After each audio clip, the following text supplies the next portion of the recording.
Part 51. Qin Ye's little ancestor is a real boss. Author, Junanan. Chapter 501. Nan Yan looked at Euphemia, who had a glimmer of expectation in her eyes, and smiled. We'll see when the time comes. The engagement object was kidnapped by her, and the engagement party was destined to be a farce.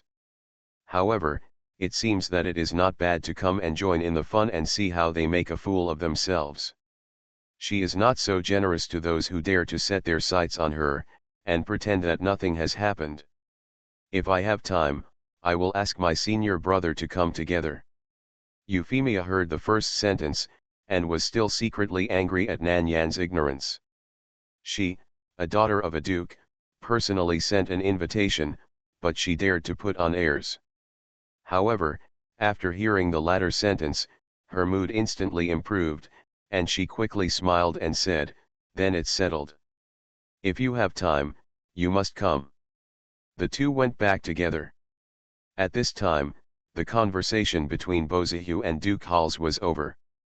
Beautiful and Hals were still polite to each other. Seeing Nan Yan and Euphemia come back, they stopped those Tai Chi playing, meaningless conversations. Then, Beautiful walked towards Nan Yan and touched her head. "Yan Yan, have you had enough fun?" Nan Yan nodded obediently in front of him. "Well, let's go home." Beautiful knew that she had found the person she wanted to find. Otherwise, she would not leave so easily. Beautiful took Nan Yan's hand, turned around and said, "Duke Hals, then we will take our leave first." Duke Hals said politely, "Mr. Beau, the first Duke's mansion is looking forward to your visit at any time." On the way back, Nan Yan turned the intersection of the first Duke's mansion and reminded, "Big brother, stop the car." Beautiful hurriedly stepped on the brakes. "Little junior sister, what else?" Nan Yan lowered the window, turned her head and blinked at him cunningly. "Introduce my boyfriend to big brother." "Boyfriend?" The smile on Beautiful's face froze for a moment. Then it became fierce.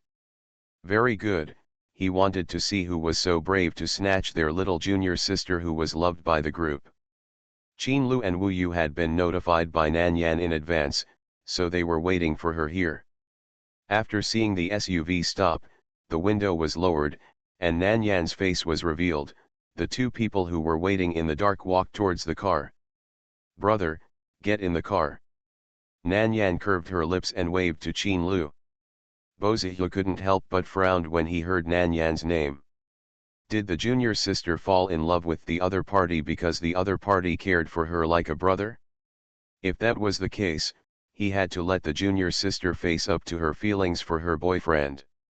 Otherwise, what if she suddenly found out that this was not the relationship she wanted and regretted it? When Qin Lu appeared in his sight, Beautiful's pupils shrank slightly. Damn, why is it Qin Lu? This world can't be so small. He also planned to see Qin Lu's excitement, and deliberately set the meeting place in Yasuo City to see how he would get out of the Duke of Hals's mansion, but he made a mistake. I didn't expect that Qin Lu was the man that junior sister liked. When Qin Lu saw Beautiful, he also recognized his identity. "Mr. Beau, we finally meet." After the two looked at each other for a while, Beautiful said, "Mr. Qin, get in the car first." When Song Ye saw Qin Lu, he was so excited. But the back of the off-road vehicle can only seat 3 people. Although Qin Lu and Wu Yu will not be crowded, they will sit in the same seat. This made Song Ye and Wu Yu feel a lot of pressure. After all, not everyone has such courage, like Nan Yan, who doesn't care at all, and can sit with Qin Lu without changing his face. But considering that there are not so many conditions now, let's squeeze in. Hashtag. When they returned to Beautiful's mansion, Wu Yu and Song Ye were very discerning. After Beautiful stopped the car, they got out of the car immediately and disappeared quickly. There were only 3 of them left in the car. Beautiful and Qin Lu looked at each other again, and reached an agreement in the eye contact. Qin Lu said softly, "Yan Yan, Mr. Beau and I have something to say, Can you step aside for a moment? Nan Yan looked back and forth between the two of them, nodded. You guys chat first, I'll go back and have a drink of water. After that, she left the space in the car for Qin Lu and Bozihu, and got out of the car neatly. Wu Yu and Song Ye, who were watching from the dark. Miss Nan is not in the car, what if the young master fights with Mr. Bo? Wu Yu was a little worried. This time, Qin Lu was tricked by Bozihu. Of course, this was just a test, a harmless joke. After all, they both knew it, and Qin Lu was not someone who would be manipulated so easily. But meeting now, it would probably be a bit awkward. It was awkward to begin with, and then there was the relationship between Nan Yan. This became complicated. Song Ye was already in a state of despair. We don't need to worry about it anyway. Let the bosses solve the problems between them. Wu Yu patted his shoulder. You are right. It is useless for them to worry about trivial things. They are not the ones who can solve the conflict. Ah! In the carriage, after Nan Yan left, the atmosphere suddenly became more solemn. Bozihu's attitude towards Qin Lu was more inquiring and even evaluated. After all, he was the man that junior sister liked, so her requirements were higher than those of ordinary people. Qin Lu's attitude towards Bozihu also quietly changed. It's obviously a relationship of equal status. However, because of Nan Yan's presence, Bozihu was ahead of him in terms of seniority. After all, since he and Nan Yan were together, in name only, he wanted to call Bozihu elder brother. This is our first meeting. Let me introduce you formally. I am Nanyan's eldest brother and the founder of Miracle Research, Bozihu. Nice to meet you. I am the founder of Junlin Group, Qin Lu, Yanyan's boyfriend. Two equally noble and powerful hands hold each other like this. Then, the secret competition began. Both of them looked calm on the surface, even smiling slightly, but their arms under their sleeves were all tense, and their muscles were as hard as rocks. 5 minutes later, neither of them could maintain their initial calmness. Beads of sweat appeared on their faces, and their faces became flushed as if they had done strenuous exercise. But no one was willing to step back, and the stalemate continued. After another 5 minutes, the two of them let go at the same time with great tacit understanding, and put their exhausted right hand behind their backs to hide the trembling of their arms and palms. Bozihu had a cold face and made a mental note to Qin Lu. I don't know how to show weakness in front of my senior brother, bad review. However, he did not let his personal emotions affect his decision. I think Junlin's cooperation conditions are acceptable. For the sake of my junior sister, I can just sign it. Qin Lu nodded. Thank you, Mr. Bo. I wish us a happy cooperation. A pleasure to work with. The two people said, happy cooperation, but this time, neither of them extended their hands. They kept their right hands behind their backs. They nodded to each other and reached a cooperation agreement. After discussing the details of the cooperation, the two people were very satisfied with the cooperation between the two large groups. After they finished talking about the business, Bozihu stared at Qin Lu with sharp eyes and warned him, Yanyan is the treasure we put in the palm of our hands and cannot bear the slightest grievance. Qin Lu said calmly, Yanyan is also a treasure that I hold in the palm of my hand. I myself cannot bear to let her suffer any injustice. Eldest brother, don't worry, just leave Yanyan to me. Bozihu snorted and was in a bad mood. This feeling is like the cabbage that has been raised in the field for several years and is suddenly eaten by pigs. Heartbroken. Bozihu felt that he felt uncomfortable, and he didn't know what the master and his two junior brothers were thinking. Let him ask after they meet. You'd better keep your word. Leaving behind a threatening word, Bozihu got out of the car arrogantly and went back to find Nan Yan. Qin Lu stayed in the car, took out the cigarette case and lit a cigarette. Marrying the little girl home brings another obstacle. Epsilon equals Omicron asterisk, alas. Hashtag. Junior sister, how come you fall in love with that sinister man Qin Lu? Bozihu felt that the junior sister was probably deceived by Qin Lu's face and ignored his true nature. After all, Qin Lu's face is indeed capable of seducing people's minds like a fairy.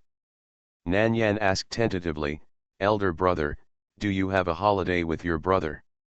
That's not true, Bozihu sighed helplessly, I just think that he is such a vicious person and is not worthy of you, who is like a little fairy. Nan Yan. Senior brother, your filter is too thick. In the eyes of others, she is probably a demon-like existence, not a little fairy. Nan Yan smiled, then grabbed Bozihu's hand coquettishly, he is very good, he is my favorite person, senior brother, you are not allowed to bully him.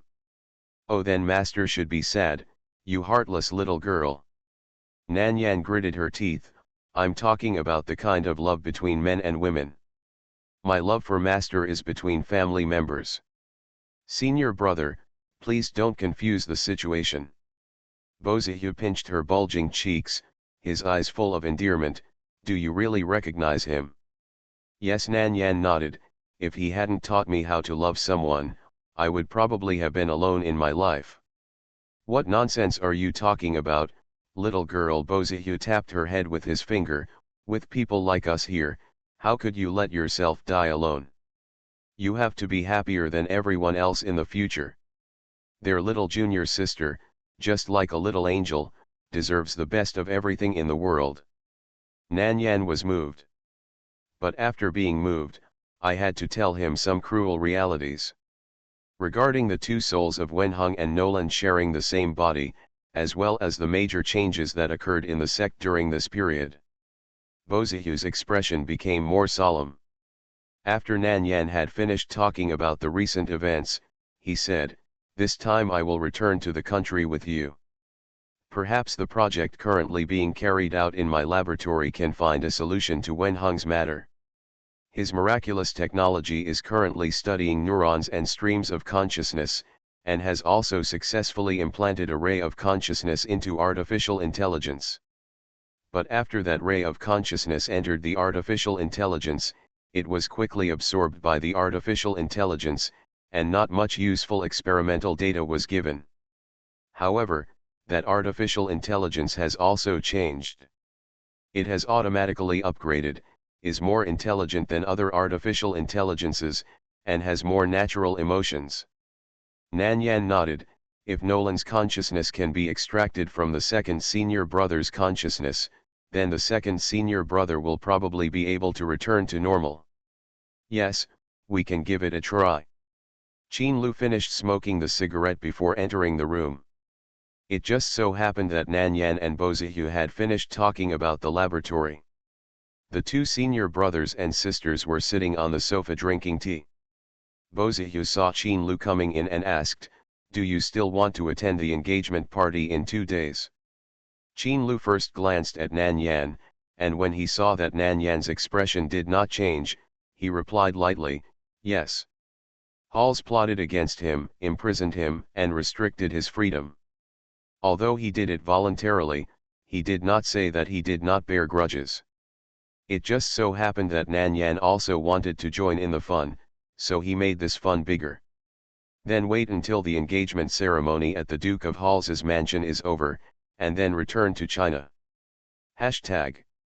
It was not until the next night that Euphemia learned that Qin Lu had disappeared.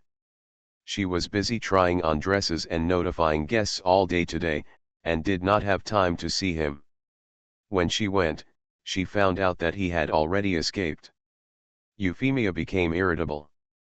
Go find him, even if you have to search the entire Yasuo city, you have to find him for me. Tomorrow is her engagement ceremony, and she has already sent out the invitations. Almost the entire royal aristocratic circle knows about this. If there is no male protagonist at tomorrow's ceremony, she will lose face. And it's not just her who will lose face, but also the first Duke's mansion. When Duke Halls learned the news, it was very late. In order to prevent them from finding out that Qin Lu was not in the Duke's mansion so quickly, Beautiful deliberately released some intentions to cooperate with the first Duke's mansion, so that Hals would always worry about the cooperation. This also led to him not being so concerned about the engagement, thinking that things were already being prepared step by step and there would be no mistakes. Who knew that such a big mistake would happen when the engagement ceremony was approaching? "Mr. Duke, I have searched all over Yasuo City, but I haven't found Mr. Qin's whereabouts." Duke Hals was annoyed. But he also understood that it was a fluke to be able to lock up Qin Lu before. Now that he has escaped, it is not a little more difficult to catch him than before. At the beginning, he thought that since his daughter liked him and he was not married, as long as they were engaged, with the power and status of their first Duke's mansion and his daughter's beauty, it should not be difficult to get Qin Lu to agree to the marriage. This was a mutually beneficial marriage, and he couldn't understand why Qin Lu didn't agree. You know, Euphemia is likely to be adopted by the queen and become the next crown prince. If he marries Euphemia, he will be the king's husband. Such a noble status, others can't even dream of getting it, but he dared to run away. The Duke of Hals looked gloomy and went to find Euphemia, who was throwing things in a hurry. "Euphemia, the engagement ceremony cannot be cancelled. You should immediately choose a young man who is worthy of your status and you are interested in, and complete the ceremony with you. Qin Ye's little ancestor is a real boss." Author, Junanan. Chapter 502. Duke Hals went to find Euphemia, who was throwing things in a hurry, with a gloomy face. "Euphemia, the engagement ceremony cannot be cancelled. You should immediately choose a young man who is worthy of your status and you are interested in to complete the ceremony with you." "I don't want it," Euphemia shook her head and refused. "Daddy, I will only marry Mr. Qin. I will not be engaged to any man except him." "But now you can see that Qin Lu has run away. Do you want to embarrass the first Duke's mansion in front of everyone?" The only thing Duke Hals is thankful for now is that because the notification time is urgent and in order to maintain the mystery, Qin Lu's name was not written when sending the invitation. So the temporary replacement of the male lead now will not make a bigger joke. Euphemia didn't agree at all, pouting her mouth and wanted to continue to protest. But after seeing Hals's gloomy expression, she closed her mouth embarrassedly and didn't dare to insist. Anyway, she just wanted to marry Qin Lu. At worst, she would continue to look for him after today's engagement ceremony. No matter what method she used, she must find Qin Lu back. Seeing that Euphemia agreed, Hals immediately arranged for someone to find an engaged male protagonist to deal with the emergency. 8 p.m. The engagement dinner officially began. In order to show the lavishness of the first Duke's mansion, Duke Hals deliberately booked the only 6-star hotel in Yasuo City, and laid red carpets on the ground, making it extremely high profile. Euphemia changed into the dress she wore for the engagement, and she forced a smile on her face, but there was no smile in her eyes. The man who was temporarily called in for the emergency was the son of a wealthy businessman, named Freeman, who was Euphemia's licker. He looked okay, but his figure and temperament were much worse than Qin Lu. Qin Lu couldn't wear the clothes he prepared for him before, so he could only buy a ready-made one to barely cope with the engagement. Freeman never thought that he would be so lucky that the lady of the first Duke's mansion would take a fancy to him and get engaged to him. The wealthy businessmen who played with him in the past were all busy congratulating him. Seeing Euphemia coming over, he said a few words to cheer her up, then walked away with a tactful look, giving the young man and woman who were about to get engaged a place to talk alone. Freeman smiled, showing an expression that he thought was very handsome, and deliberately said to her in a close and intimate way, "Euphemia, you are here." Euphemia's eyes flashed with disdain, as if she took a step back, frowned and said, "Remember, we are just going through the motions, just acting, don't think about making a fake play real.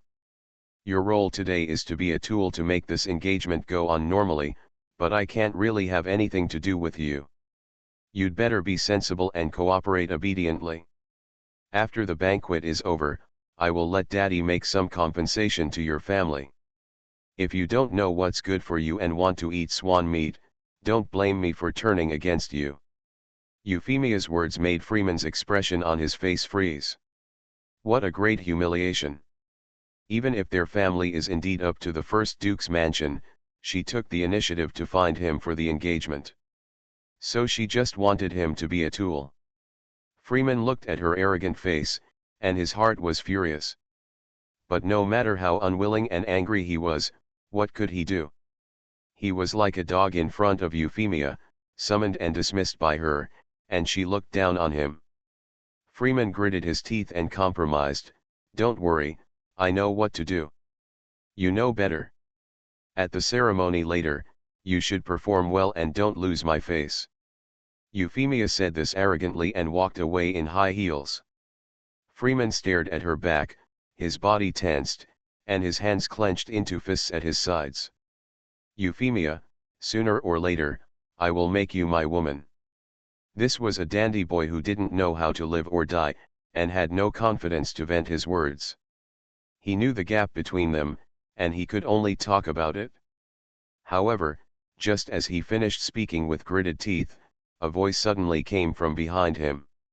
"Do you want to get her forever and make her your wife?" Freeman paused, turned around stiffly, and saw a beautiful girl like a fairy standing in front of him. A touch of surprise flashed across his eyes. It was the first time he saw such a beautiful Oriental. Even more beautiful than Miss Euphemia. But then he realized what she had just said, and his eyes quickly looked around, and whispered, "What do you mean?" In order to talk to Freeman, Euphemia deliberately cleared out the servants and guests here, so after Euphemia left, Nan Yan didn't have to sneak around, and stood in front of Freeman openly. Nan Yan's black eyes looked at him like magic, and she said clearly word by word, "What I mean is, I have a way to let you get her. Really get her, and make this engagement party your real engagement party." Freeman's heartbeat suddenly accelerated, and even his breathing became rapid. Are you telling the truth?" He knew that he shouldn't trust someone he just met. And the other party was a young girl who looked young. But for some reason, he couldn't help but feel that the woman in front of him might really be able to help him. Of course Nan Yan stretched out her hand that had been in her pocket, and then raised her eyebrows at him. "Stretch out your hand." Freeman subconsciously reached out his hand. Nan Yan loosened his grip, and a small light brown pill fell into his palm. The pill was not big, just bigger than a mung bean. Freeman even sniffed it and smelled a faint medicinal fragrance. "What's this?" "The medicine that will help you achieve good things." Nan Yan raised her index finger mysteriously and said shhh to her lips, "If you want to succeed, don't tell anyone. This is your only chance to get her." After saying this, Nan Yan left calmly. Freeman stood there, holding the small pill in his palm, with a tangled expression. Should he believe this girl? Could it be that this little pill could really allow him to get Euphemia? But if Euphemia knew that he drugged her, would she hate him even more? Freeman's mind was locked in a battle between heaven and man. I don't know how long it took, but when someone came to urge him, he suddenly clenched his fists and made a decision in his heart. Since Euphemia said such heartless words, he would try to see if what the girl said was true. Anyway, the result will not be worse than now. If it was true that Euphemia would become his woman as the girl said, wouldn't he have made a profit? As long as he gets Euphemia, he may become the prince's wife in the future. In order to get the rights at his fingertips in the future, he will give it a try even if he tries to completely offend Euphemia. Hashtag. The engagement party has begun. After Nan Yan handed Freeman the fascination she specially prepared for Euphemia yesterday, she went back to find Qin Lu and Bozihu. Her infatuation is naturally not an ordinary aphrodisiac, but has the nature of a poison. As long as Freeman succeeds, Euphemia will fall in love with Freeman wholeheartedly. Let her dare to covet her man. It's better to arrange a man for her so that she won't have to worry about Boss Qin again. Yan Yan, what bad thing did you just do? Bozihu knew his junior sister very well. Seeing the change in her expression, he guessed that she had just plotted against someone else. Secret Nan Yan twitched the corner of her mouth and deliberately made a mysterious expression, I can't tell you. Little junior sister, you have changed. In the past, you would tell senior brother anything you had to do, and you would never hide it from me. Bozihu looked at Nan Yan with accusing eyes. He himself may not know how horrifying his expression looks to outsiders. Fortunately, there was no one else around, and no one saw what he looked like at this time. Otherwise, your jaw will drop in shock. Qin Lu was a little envious of Bozihu's familiarity with Nan Yan, as well as the tacit understanding and ease between the two of them. Although he had made the little girl fall in love with him, he was absent from Nan Yan's previous life. However, although he was very envious, he was also happy for Nan Yan. Because of these people who were sincere to her, her past was not so sad and despairing. Even though she lost her parents when she was young, she still had good intentions and a strong and beautiful soul. Nan Yan smiled slightly and said slyly, elder brother, if I take a picture of you acting coquettishly at me and send it to master, master will definitely be very happy. Bozihu. He flicked her forehead with his finger and said helplessly, you little rascal. Qin Lu's eyes darkened slightly, and he silently forced himself not to have any irritable reaction due to his possessiveness. Well, he needs to get used to it. Qin Lu came to see the excitement this time, but he was disguised. Originally, he didn't want to pretend, he wanted to bring the people from King's Landing and come directly to find a place. In the end, Nan Yan said that she had a better way to avenge him. Out of his doting and unconditional trust in Nan Yan, he left it to Nan Yan to find a place for him. Of course, it was Nan Yan Lai who took care of Euphemia, and he had to do it himself to take care of Halls. Do you really think that his Junlin group is just a decoration, and they can be kidnapped and threatened at will? The engagement banquet was very lively because the Queen and a number of politicians attended it, and the smiles on the faces of Halls and Mrs. Carr never fell. Although Euphemia was unhappy, she did not dare to change her face in front of so many people. She tried her best to smile appropriately, holding Freeman's arm, and walked through the crowd. When it came time to toast later, Freeman finally found an opportunity and put the pills Nan Yan gave him into the wine Euphemia wanted to drink. This scene was seen by Nan Yan, and she curled her lips in satisfaction. Very good, he is still a man, and he is not so cowardly that he dare not even try. After watching Euphemia drink the cup of medicine-laced wine, Nan Yan was too lazy to stay to see what happened next, so he called Qin Lu and Bozihu, and the group left the hotel first. On the way back, Nan Yan told the two of them what he had done. After saying that, he snorted coldly, this is what you get for trying to steal my boyfriend. Qin Lu rubbed her head happily, well done. If he had done it, the lesson he would give Euphemia would probably be intimidation and physical blows. Nan Yan's move is the real way to relieve his anger. Although the little girl was cruel, he thought her act of revenge against Euphemia was extremely cute. If Bozihu hadn't been in the car, he would have kissed her properly. Now, I can only think about it. After all, he had to restrain himself in front of his senior brother. After returning to Bozihu's residence, Nan Yan changed her previous casualness and looked much more serious. The Sheng family will not give up easily and let master go.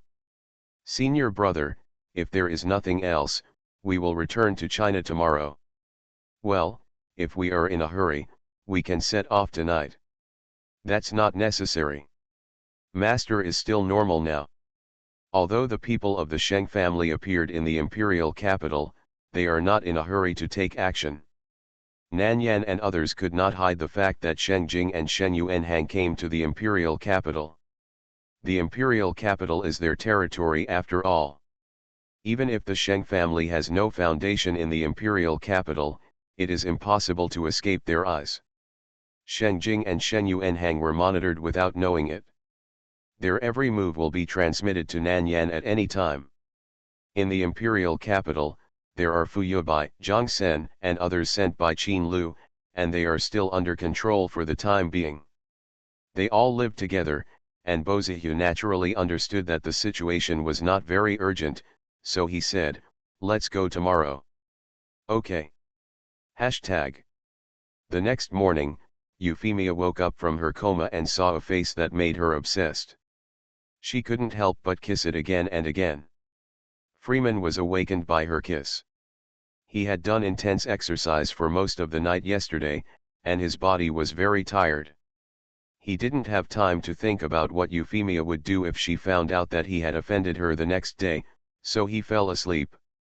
After being awakened by Euphemia's kiss, his reason suddenly returned and he was a little panicked. Euphemia, let me explain. He was really too impulsive yesterday, so he got his wish by drinking. But now, he is more worried about how he will deal with Euphemia's anger. Will he not bring trouble to the family? Euphemia heard him speak, and couldn't help asking in confusion, "Dear, what do you want to explain to me?" "Dear, dear." Freeman was so shocked by Euphemia's address that he almost rolled off the bed. "Huh? Dear, why are you hesitating? Are you hiding something from me?" "No. No." Freeman was also a quick-witted person. Seeing Euphemia's current attitude, he remembered what the woman said when she gave him the medicine yesterday. This effect. He was about to blow it up.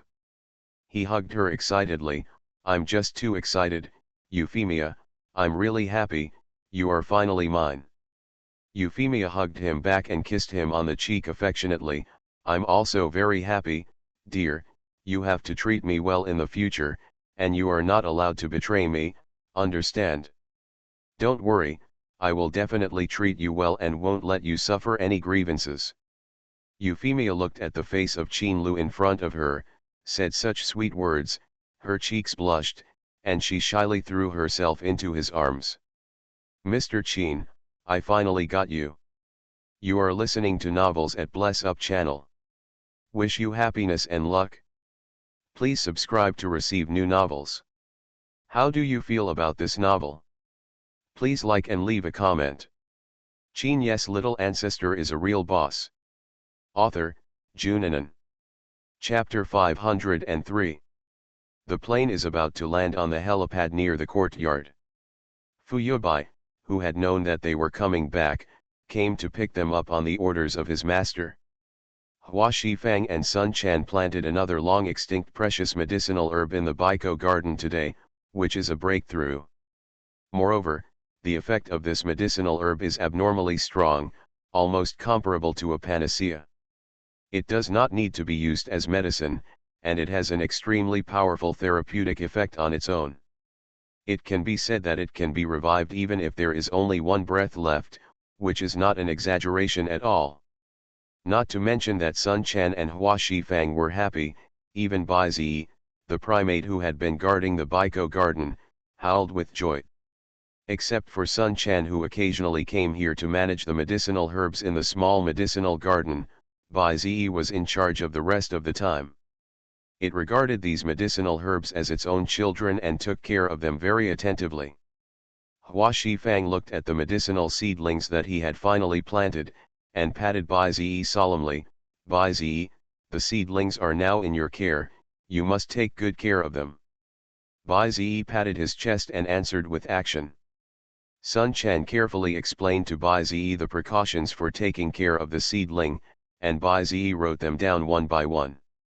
After Sun Chan finished speaking, Hua Shifang said, "I haven't seen my eldest disciple for a long time, junior brother, let's go back first." Sun Chan nodded. "Yeah, let's go, senior brother, I haven't seen Yanyan for a few days, I still miss her a little." Seeing that they were leaving, Bai Zi waved to them, and then went to fiddle with the precious herbs in the small medicine garden. Hashtag. Nanyan and the others got off the plane. Fu Yubai looked at Bozihu with some excitement and called out, "Big brother. Bozihu strode up to him, punched him on the shoulder, and smiled slightly. "Their junior brother, long time no see." Ahem. Fuyubai was caught off guard and took a step back after being punched by Bozihu. His face was filled with resentment. "Big brother, we haven't seen each other for so many years, and you punched me hard as soon as we met. Is that appropriate? This is a way of expressing love. Come on, their junior brother, give big brother a hug." Bozihu, who has a steady personality, is like a different person in front of his fellow apprentices. He has no idle baggage at all. Qin Lu felt a little disillusioned when he saw this scene. Yan, has the personality of the senior brother always been so interesting? Not really. Nanyan's expression was also somewhat helpless. The senior brother is only like this in front of the second and third senior brothers. The senior brother still cares about his image. Now it is probably because he hasn't seen each other for too long, and his emotional reaction is a bit excited. Qin Lu nodded in understanding. Only in front of people you completely trust, it is easy to let go of your guard and burden. From this, it can also be seen that the relationship between Nanyan and his senior brothers and sisters is really good. Fortunately, Bozihu's loss of composure was only a matter of a moment, and he quickly returned to normal. "Where are the master and the second junior brother?" Fuyubai saw that Bozihu had returned to normal, and secretly breathed a sigh of relief, and then said, "Master and Uncle Sun went to Baiko Garden, and the second senior brother was restricted from traveling. He is in the courtyard. You can see him when you go back later." Bozihu nodded slightly. "Then go back first, I'll go see the second junior brother." After Fuyubai said he had time to greet Nanyan and Qin Lu. After that, the group returned to the courtyard. As for the people hidden in the dark, the people sent by Sheng Jing and Shen Yuanhang found them when they got off the plane. They didn't need to do anything. Zhang Sen had been secretly protecting the safety of the courtyard, monitoring the situation here, and then caught these people. Sheng Jing and Shen Yuanhang only realized that they were exposed after they lost the news of the informant. In the hotel, Chen Fei confirmed that the people they sent were caught, and asked, "Third master, what should we do now? The other party already knows our existence, do we have to continue hiding?" Sheng Jing thought about it and made a decision. "Since Nanyan and the others are back, let's take some time to meet." He felt that he and Nanyan still had some friendship. After all, when he was in the Sheng family, he had always been friendly to them and provided them with a lot of convenience. Although he was ordered to come to them for the family's position, if he could negotiate the price, perhaps he could convince them to change their minds. What the Sheng family can give them is countless times more than what the outside world can give them. Moreover, he thought that after investigating Hua Shifang and the Divine Doctor sect for some time, he guessed the reason why Hua Shifang didn't want to stay in the Sheng family. Doesn't he care about the people of the world and have great love in his heart, and want to help those poor ordinary people? He can let the Sheng family fund him to open the Divine Doctor sect all over the world, make it a free clinic, and treat the poor for free. In this way, he should have no reason to refuse the conditions of the Sheng family again. This time, Sheng Jing plans to use a conciliatory policy to recruit them first. If they still don't know what's good for them, they can only be forced by strong means. But he still hopes that the two sides can reach an agreement, which is the best. On the other hand, Shen Yuanhang also realized that his people were arrested. The words of his confidant's advice to him were completely opposite to those of Sheng Jing. "Young master, we must act as soon as possible, otherwise we will suffer a lot if the third young master takes the lead." Shen Yuanhang knew it well. This is an invisible contest, and it is also a test given to him and Sheng Jing by his grandfather. If he loses to Sheng Jing in this contest, then his advantage over grandpa may be surpassed by Sheng Jing. We must not let Sheng Jing take the lead. After Shen Yuanhang frowned and thought, he asked gloomily, "How many of our people have come?" More than 50 people. The confidant lowered his head and replied, if there are not enough people, I will arrange for others to come over. But the other party is just a few powerless doctors. With them, it's definitely enough. Young master, you don't even need to step forward, your subordinates can handle it for you. Shen Yuanhang stretched out his hand to hold the frame and said calmly, okay, then you take them and bring Hua Shifang and the others back as quickly as possible. Shen Yuanhang naturally believed in the strength of his own people. The reason why we haven't taken action yet is because the manpower hasn't arrived yet.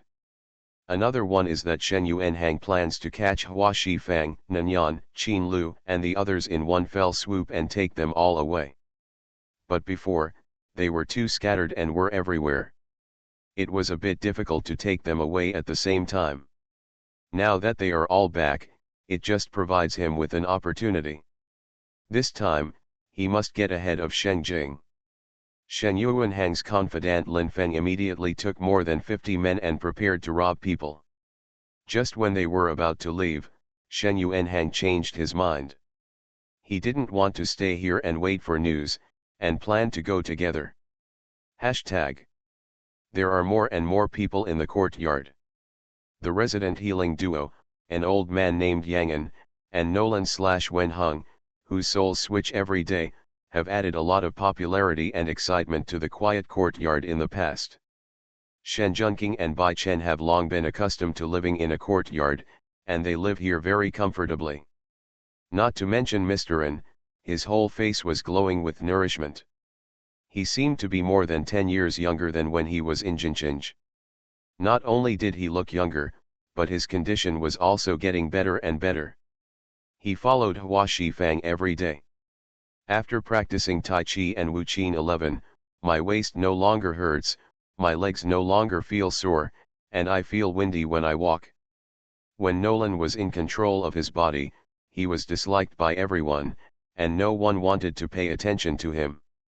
There were several pairs of eyes around him, monitoring him at all times to prevent him from doing bad things. But when Wenhung was in control of his body, his treatment was completely different. Although others were not too enthusiastic about him, Fu Yubai was good to him, and he would no longer be disliked or ignored by others.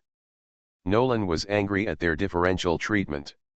However, it was useless for him to get angry, he could only hold it in. When Nanyan and the others came back, Wenhung was in control of their bodies. When he saw Bozihu, he couldn't help but be surprised, elder brother. They all kept the news of Bozihu's arrival from him and did not tell him in advance. Bozihu looked him up and down, are you my second junior brother Wenhung now?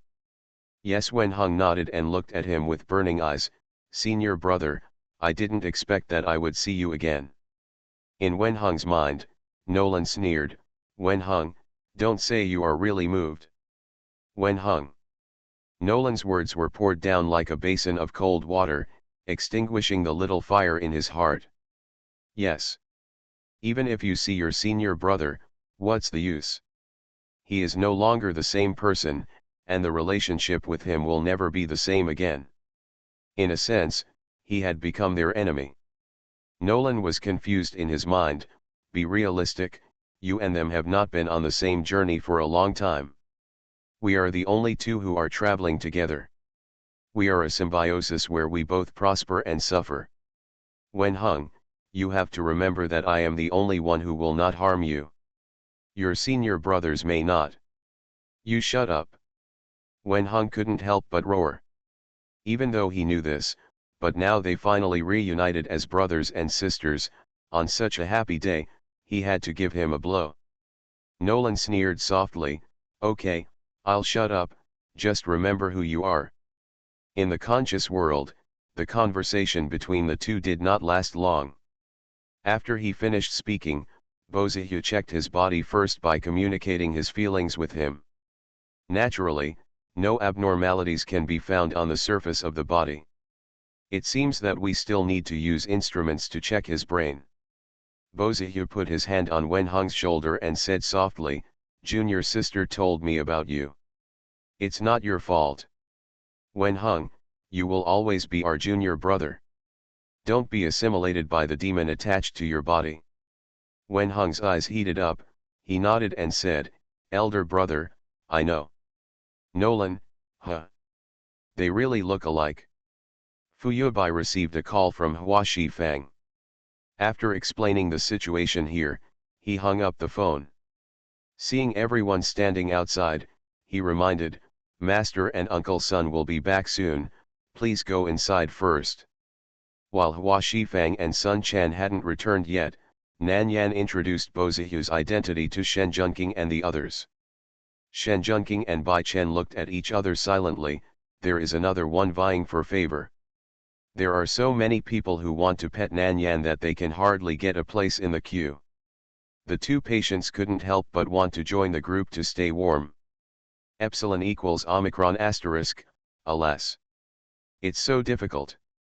Nan Yan looked at their somewhat unpredictable expressions and thought they were worried, so he found a topic and asked, Third brother, Bai Chen, how are you two recovering from your injuries recently? Shen Junqing supported her chin with her right hand and said feebly, Fortunately, the recovery speed is not slow, but the physical damage is serious. It will take at least a month to fully recover. It takes a month to recover from your injuries, which is already very fast. Nan Yan thought that Shen Junqing was taking too long to recover due to irritability, so she gave him a word of comfort. I know. Shen Junqing felt a little sad, mainly because she was hit by the senior brother Bo Zihu. The men around Yanyan are so outstanding, and they are getting better and better, so he feels a little inferior. Okay.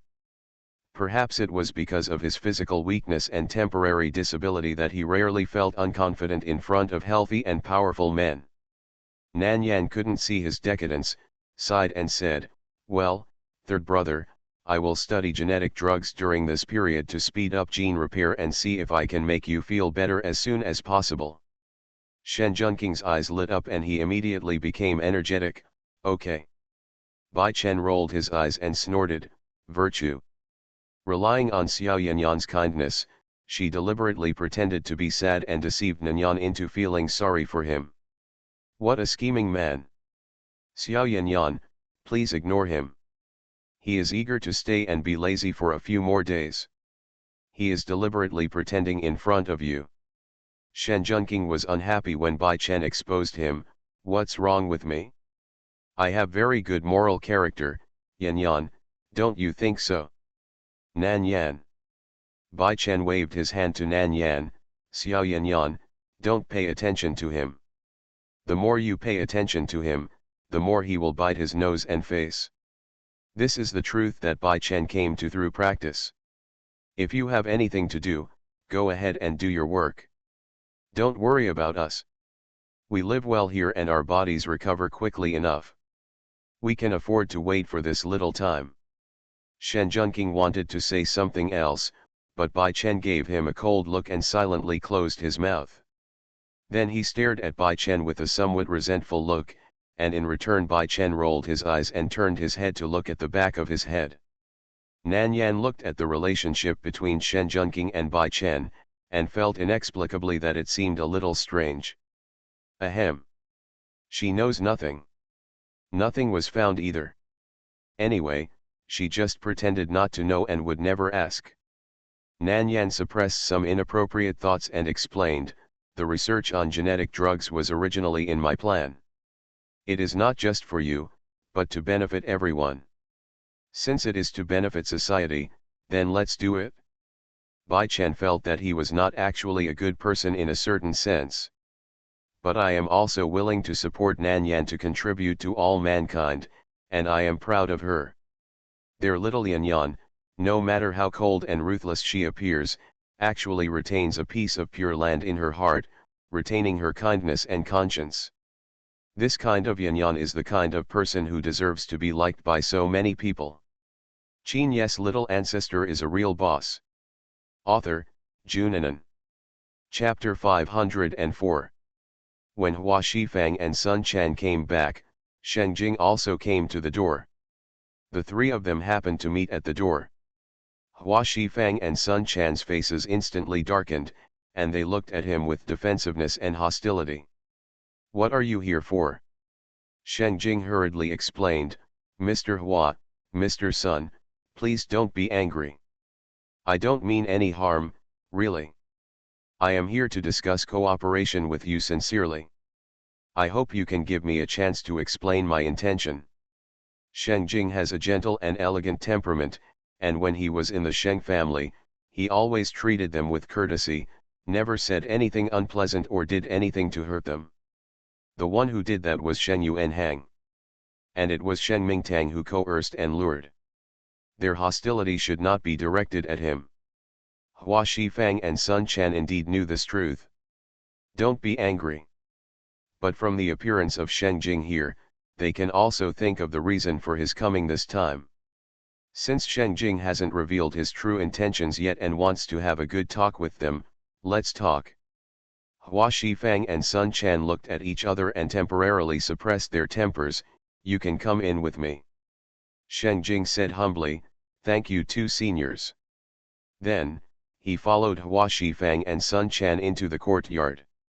Not long after they entered the courtyard, Shen Yuanhang also arrived. Shen Yuanhang was not too angry when he realized that Sheng Jing had taken the lead. After all, Chen Fei was the only person Sheng Jing brought, and he brought more than 50 people. All Grandpa asked was to take Hua Shifang and his group back. It didn't matter how they were brought back. What matters is the results. Shen Yuanhang waved his hand, and the 50 men he brought directly surrounded the courtyard. The secret guards of the Qin family who were hiding in the dark saw so many heavily armed people suddenly appearing around the courtyard, and immediately reported it to Captain Zhang Sen. Zhang Sen did not dare to delay and immediately reported the situation here to Qin Luna. In the courtyard, Sheng Jing followed Hua Shifang and the others in. After meeting and greeting a few people, he began to explain his purpose. "Mr. Hua, in the past few days, I have learned about the miraculous doctor sect in the imperial capital, and I found that you are really a man of great love and kindness, and you are willing to do your best to help others. After learning about this, I was very moved, so I decided to contribute money and efforts to open the door of miracle medicine to all parts of the world, continue Hua Lao's good deeds, and treat diseases for free for ordinary people and poor people." The people in the room had no other reaction other than being a little surprised when they heard what Sheng Jing said. After all, what the Sheng family wants to do has nothing to do with them. Just under the banner of being a miraculous doctor, there is no need. Hua Shifang never thought of developing the miracle doctor sect so big, let alone care about other countries. He is a Chinese, and deep down, he only cares about Chinese patients. As for foreigners, he didn't even think about it. Hua Shifang said calmly, "It's a good thing that Mr. Sheng has such an awareness, but I have no plans to expand the Divine Doctor sect and give it so many branches, and the hospital funded and run by the Sheng family has nothing to do with me. It's better not to call it Miracle Doctor sect, it's easy to misunderstand." "Mr. Hua, I haven't finished speaking yet. Why don't you listen to me first?" Sheng Jing knew that it would not be easy to convince Hua Shifang, so he was very patient and his tone remained gentle. "Then keep talking." At this time, Qin Lu's cell phone rang, and a text message came in. He took it out and took a look, and then his aura suddenly became sharp. Nan Yan stood beside him, noticed his change, and looked at him subconsciously. Qin Lu handed her the phone and asked her to look at it. "Zhang Sen, the courtyard is surrounded by the Sheng family." Nan Yan looked slightly cold, looked up at Sheng Jing, and interrupted him. "Sheng Jing, Shen Yuanhang is also in the imperial capital. Do you know about this?" Sheng Jing was silent for a moment, then nodded, "I know." Both he and Shen Yuanhang knew each other's whereabouts. If he said he didn't know, it would be too false, and it would be easier for them to expose the lie. Nan Yan sneered, "So, you and Shen Yuanhang joined forces to deal with us on purpose." Sheng Jing guessed the meaning of her words almost as soon as she finished speaking.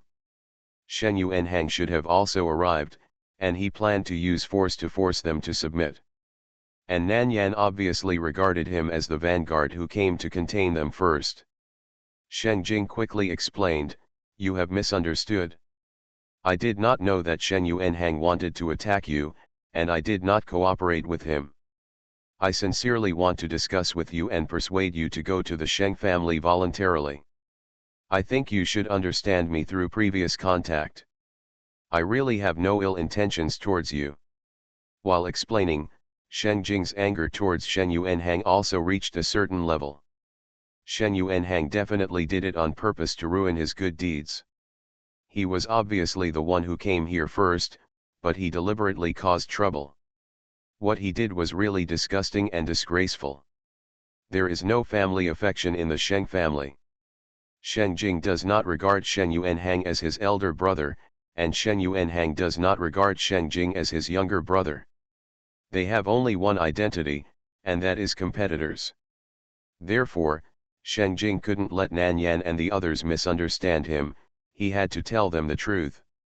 To be honest, few people believe what he said. After all, they are a family no matter what. What happened? Bo Zihu didn't know much about these things, so he took the initiative to ask. Of course, except for Nan Yan and Qin Lu, who had just read the message from Zhang Sen and knew about the situation outside the courtyard, everyone else was kept in the dark. Nan Yan briefly explained to Bo Zihu before saying, Shen Yuanhang led a group of heavily armed men and completely surrounded the courtyard. The defense coefficient of the courtyard is not very high. If you really want to resist the opponent's heavily armed people, you have no advantage. After all, there are still 3 patients here, plus Nolan, who is not under control. Nolan is from Sheng family. Although he seems to have no feelings for the Sheng family and has never thought about returning to the Sheng family, who can be sure what will happen to him? He is an uncontrollable time bomb that could spiral out of control at any time. When Shen Jing heard Nan Yan say that Shen Yuanhang led people to surround the courtyard, he couldn't help but curse inwardly. Shen Yuanhang was planning to break the rules of competition and steal people directly from him. But he hadn't considered using force directly before. His men didn't come with him, and now it was too late to call them. Be careful. The people brought by Shen Yuanhang are definitely equipped with the most advanced weapons of the Sheng family. They are very lethal. Don't confront him head-on. Shen Jing wanted to complete the task given to him by Shen Mingtang, but unless he took the first step and killed these people, the credit would definitely be taken away by Shen Yuanhang. However, Shen Jing is not that crazy. He only brought Chen Fei with him, and the 2 of them were obviously no match for the people in this room. So, he changed his plan, pretended to be on their side, and continued to develop friendly relations with them. Bo Zihu understood the situation, raised his hand and pinched his eyebrows, then looked at Qin Lu. What are you going to do? This is Qin Lu's territory, and it is easiest to mobilize his people. Qin Lu sneered with an indifferent expression, the Sheng family is overconfident. In the imperial capital, it's not their turn to act wild. Shen Jing's mouth moved, but in the end he said nothing. He sighed and remained silent. Don't let this group of people count him among their enemies again. Maintaining a good relationship is important to him. After Shen Yuanhang surrounded the courtyard outside, he had no intention of sitting down and negotiating with Hua Shifang and the others. I just want to use force to end this mission in the shortest possible time and bring the people back. He has already wasted a lot of time here and cannot waste any more. Young master, shall we take action directly? Just take action, Shen Yuanhang ordered decisively, but don't kill anyone. If they dare to resist, just show them some color. Yes, young master. At the same time that Shen Yuanhang gave the order to take action, Qin Lu had already transferred his manpower. Nan Yan and Hua Shifang didn't plan to wait for rescue directly. Although the opponent has weapons, they are poisonous. There are many types of poisons prepared in the courtyard. Nanyan and Hua Shifang directly remixed several low-toxic poisons to make a highly toxic one, and then attached the highly toxic poison to the hidden weapon. The people present, except for a few injured who could not use force, there were also Gu Chen and a few medicine boys, who were temporarily placed in the room. The others were spread out, each guarding one direction. People from the Sheng family didn't pay attention to ordinary people at all, thinking that they could easily take down people as soon as they met. As a result, when they climbed over the wall, before they could find anyone, they were tricked because of their arrogance. The main reason is that they are too confident in their equipment and feel that there are just ordinary people here. Even if they stand still, they cannot break their defense. So I was quite relaxed and jumped off easily. Then he jumped down and was hit by a poisonous hidden weapon. He lost the ability to move and fell to the ground. In the first wave, 7 or 8 people were wiped out. The people who came up later became much more careful after knowing the situation inside. However, it still doesn't work. No matter how careful they are, they can't be as fast as Nanyan and the others. Moreover, all they use as hidden weapons are thin and small things like needles. No matter how high or good their defense is, their face, neck, and hands are all exposed. A needle flew over and it was time to stop cooking. One after another, like leaks, they all came off the wall and were cut off. Sheng Jing and Chen Fei looked on in shock. The people at the back were wiser and instead of jumping down, they stood on the wall and attacked. But because of Shen Yuanhang's orders, he could not take their lives or hit them in fatal places, which resulted in him not being able to perform at his usual level. Therefore, they fought for a long time in vain. The people in Qin Lu Diao are a special organization, and each one of them possesses extremely high military force. By the time Shen Yuanhang realized that something was wrong, his men had been poisoned and arrested. More than 50 dead soldiers of the Sheng family were so stunned that they didn't even get out of the corner of the courtyard. Overturned.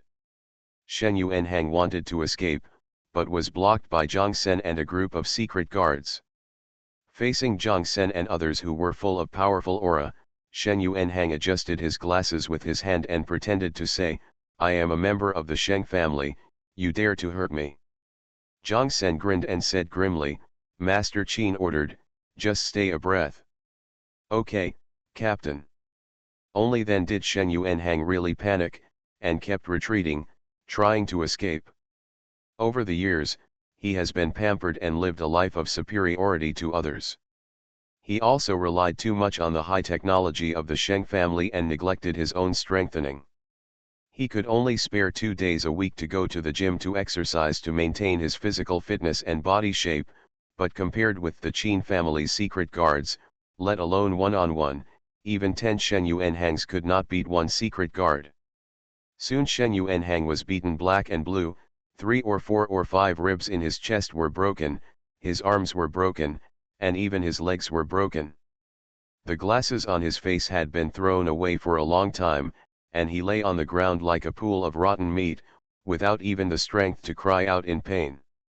Shen Yuanhang couldn't believe it. They knew he was from the Sheng family, but they dared to treat him like this. Could it be that they were not afraid of the Sheng family's revenge?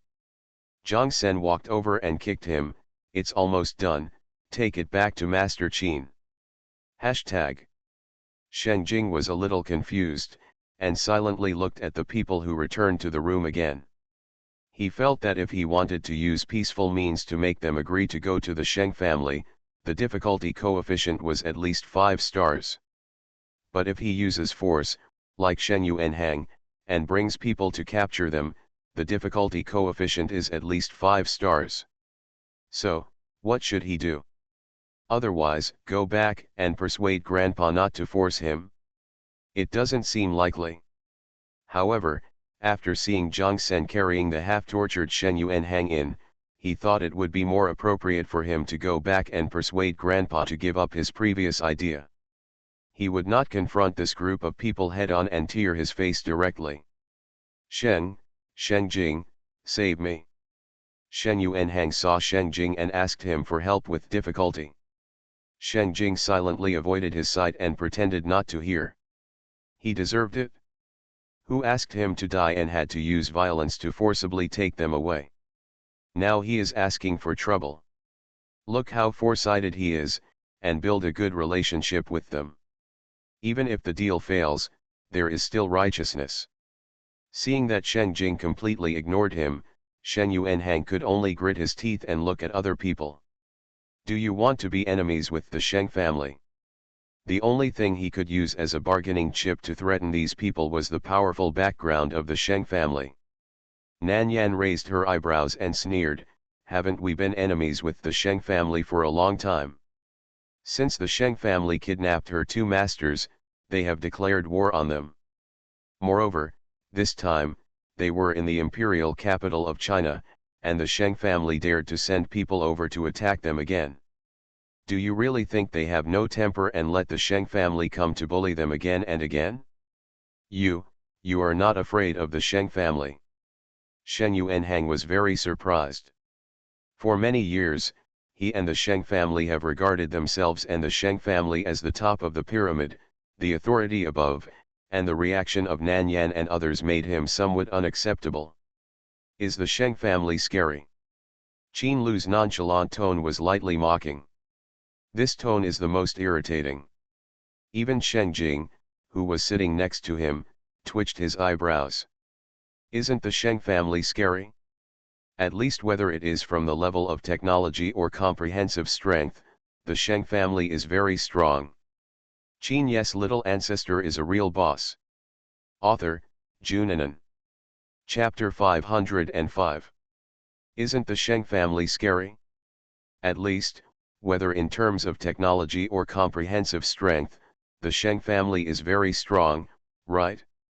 Shen Yuanhang also thought so. But in the past, as long as the Sheng family was exposed, they would be invincible, but this did not happen in front of these people. Shen Yuanhang finally knew fear and terror until now. His life is now in the hands of these people. And Sheng Jing, who is also a member of the Sheng family, has no intention of speaking for him or saving him. The Sheng family is indifferent to family affection, and there is no brotherly affection at all, only competition and interests. So, it is normal for him to be abandoned by Sheng Jing. If it were him, and Sheng Jing was kidnapped now, he would definitely not help. After all, the Sheng family does not allow cannibalism. If others help kill one, there will be one less competitor. This kind of morbid family inheritance has also created a group of people who have no feelings, no family affection, and do not know what harmony and friendship are. All can only see interests and only want to do things that are beneficial to themselves. After seeing Shen Yuanhang's miserable appearance, Hua Shifang, Sun Chan, and others' anger was somewhat relieved.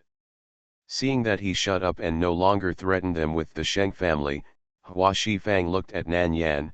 Yan Yan, how are you going to deal with him? Sheng Jing's expression changed slightly when he heard that Shen Yuanhang was going to be dealt with, and he sat up straighter. He also wanted to know whether Hua Shifang and the others were going to completely break up with the Sheng family. If they wanted to kill Shen Yuanhang, the Sheng family would definitely not give up and would destroy them by any means. The honor of the Sheng family should not be trampled on. Then he and them would be absolutely hostile in the future, and there would be no easing. Nan Yan was silent for a moment, and looked at Bozihu. Big brother, what do you think? She was now subjective and had too much tyranny in her heart. If she said it, she probably wouldn't leave Shen Yuanhang alive. But reason told her that this was not okay. Doing so would be tantamount to declaring war on the Sheng family. By then, they will have to endure the revenge of the Sheng family, which will definitely be more serious than now. Several pairs of eyes looked at Bozihu. Bozihu's eyes jumped back and forth between Shen Yuanhang and Sheng Jing. Sheng Jing felt a chill on his back for some reason. It was Shen Yuanhang who wanted to kidnap them violently, not him. He is innocent. Sheng Jing really felt that if he was implicated by Shen Yuanhang, he would not let him go even if he became a ghost. After careful consideration, Bozihu said, killing them will be more troublesome. Now we have two people from the Sheng family, who are still very important and have the most hope of becoming the heirs.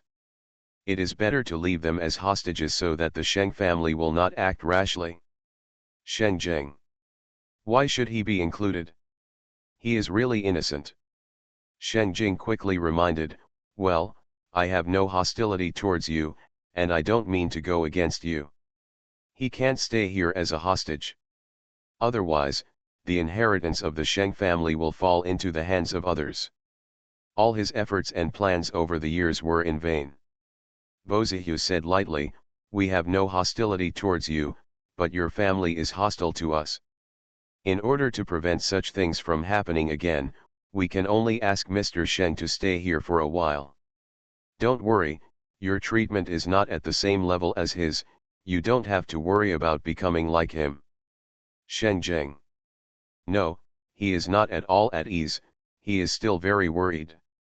Hua Shifang and others think that Bozihu's proposal is very feasible. At least, they hold the two quasi-heirs of the Sheng family in their hands, and the Sheng family has to think twice before they want to trouble them. Sun Quan stroked his beard, I think it's good to do what Zihu said and make the Sheng family afraid. Fu Yubai also nodded, well, the eldest brother is still thoughtful. Hua Shifang said in a deep voice, then do it according to what Zihu said, so that the Sheng family won't come to us to make trouble endlessly. It's not a matter of one day or one night to make the Sheng family fall.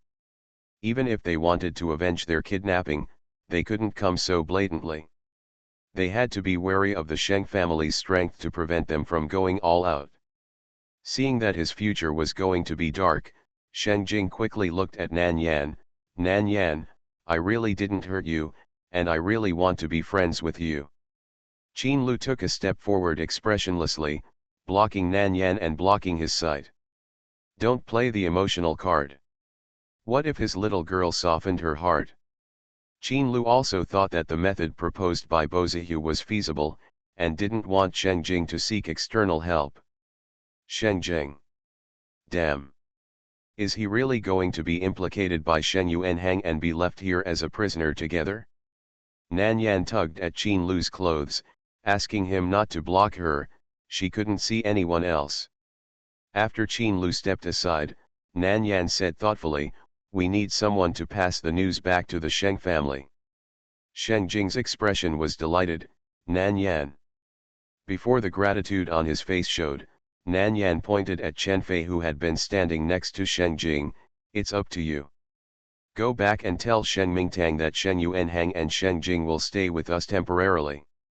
It's better for him to be quiet. The next time the Sheng family sends someone, I will cut off their arms and send them back to the Sheng family. Chen Fei hurriedly shook his head, no.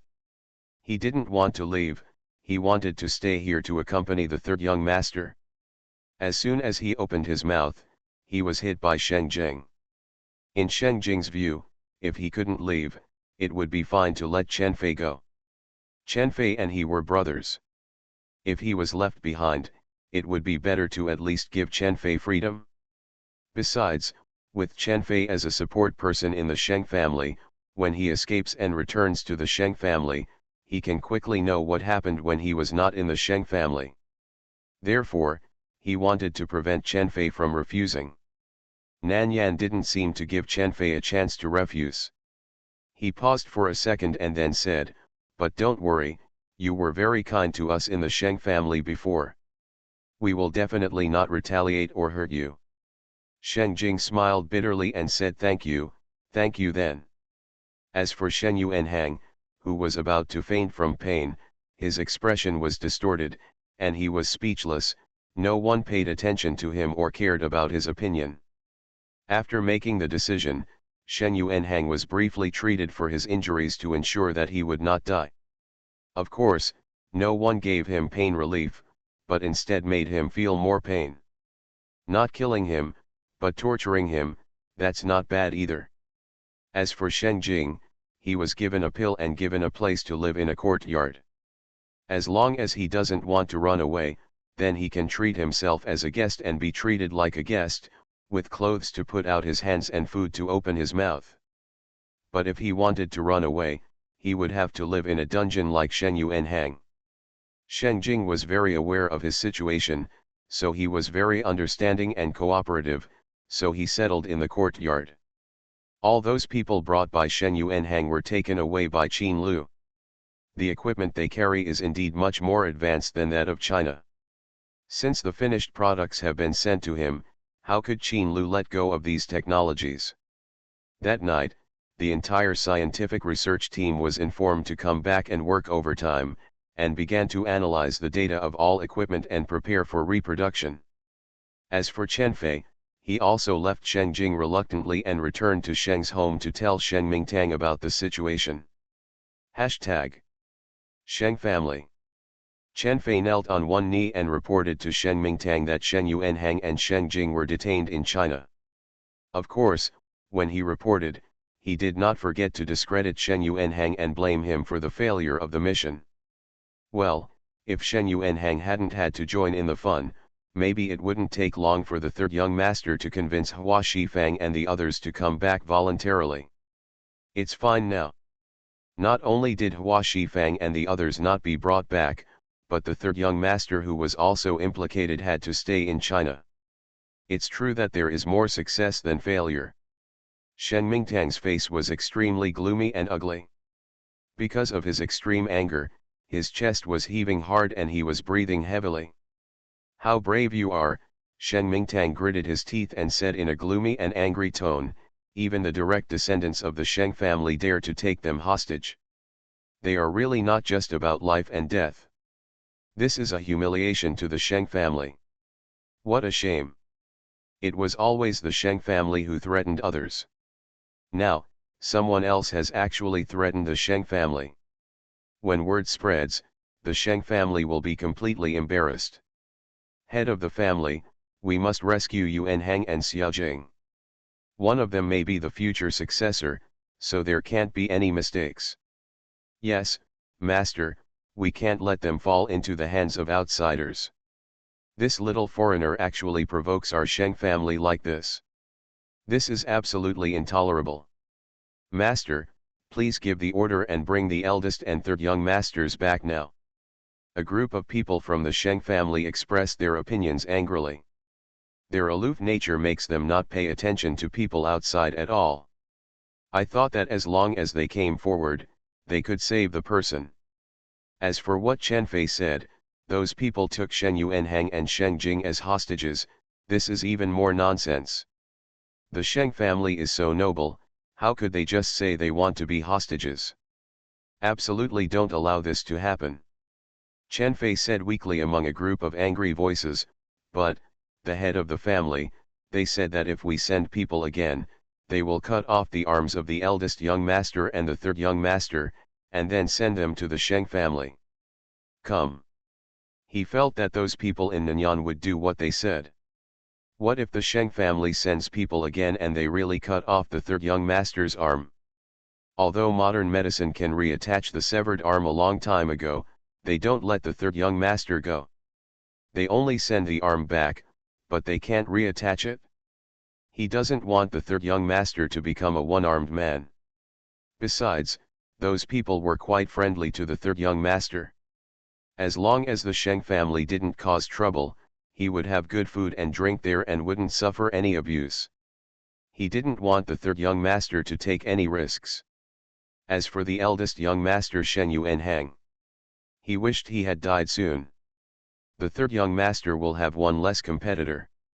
Master, I think it's better to think long-term and not act rashly. After all, the eldest young master and the third young master are in their hands, so we'd better not act rashly. Chen Fei persuaded him sincerely. After Shen Mingtang said a word, he stopped talking. He looks calm on the surface, but looking at his cloudy eyes that keep moving, you can see that he is not calm at all on the inside. After a few days of recuperation, Shen Mingtang's body was much better than when he woke up. Except for feeling a little weak, everything else is completely the same as a normal person. The more he saw his recovery, the more Shen Mingtang wanted to keep Hua Shifang in the Sheng family and make him work for the Sheng family.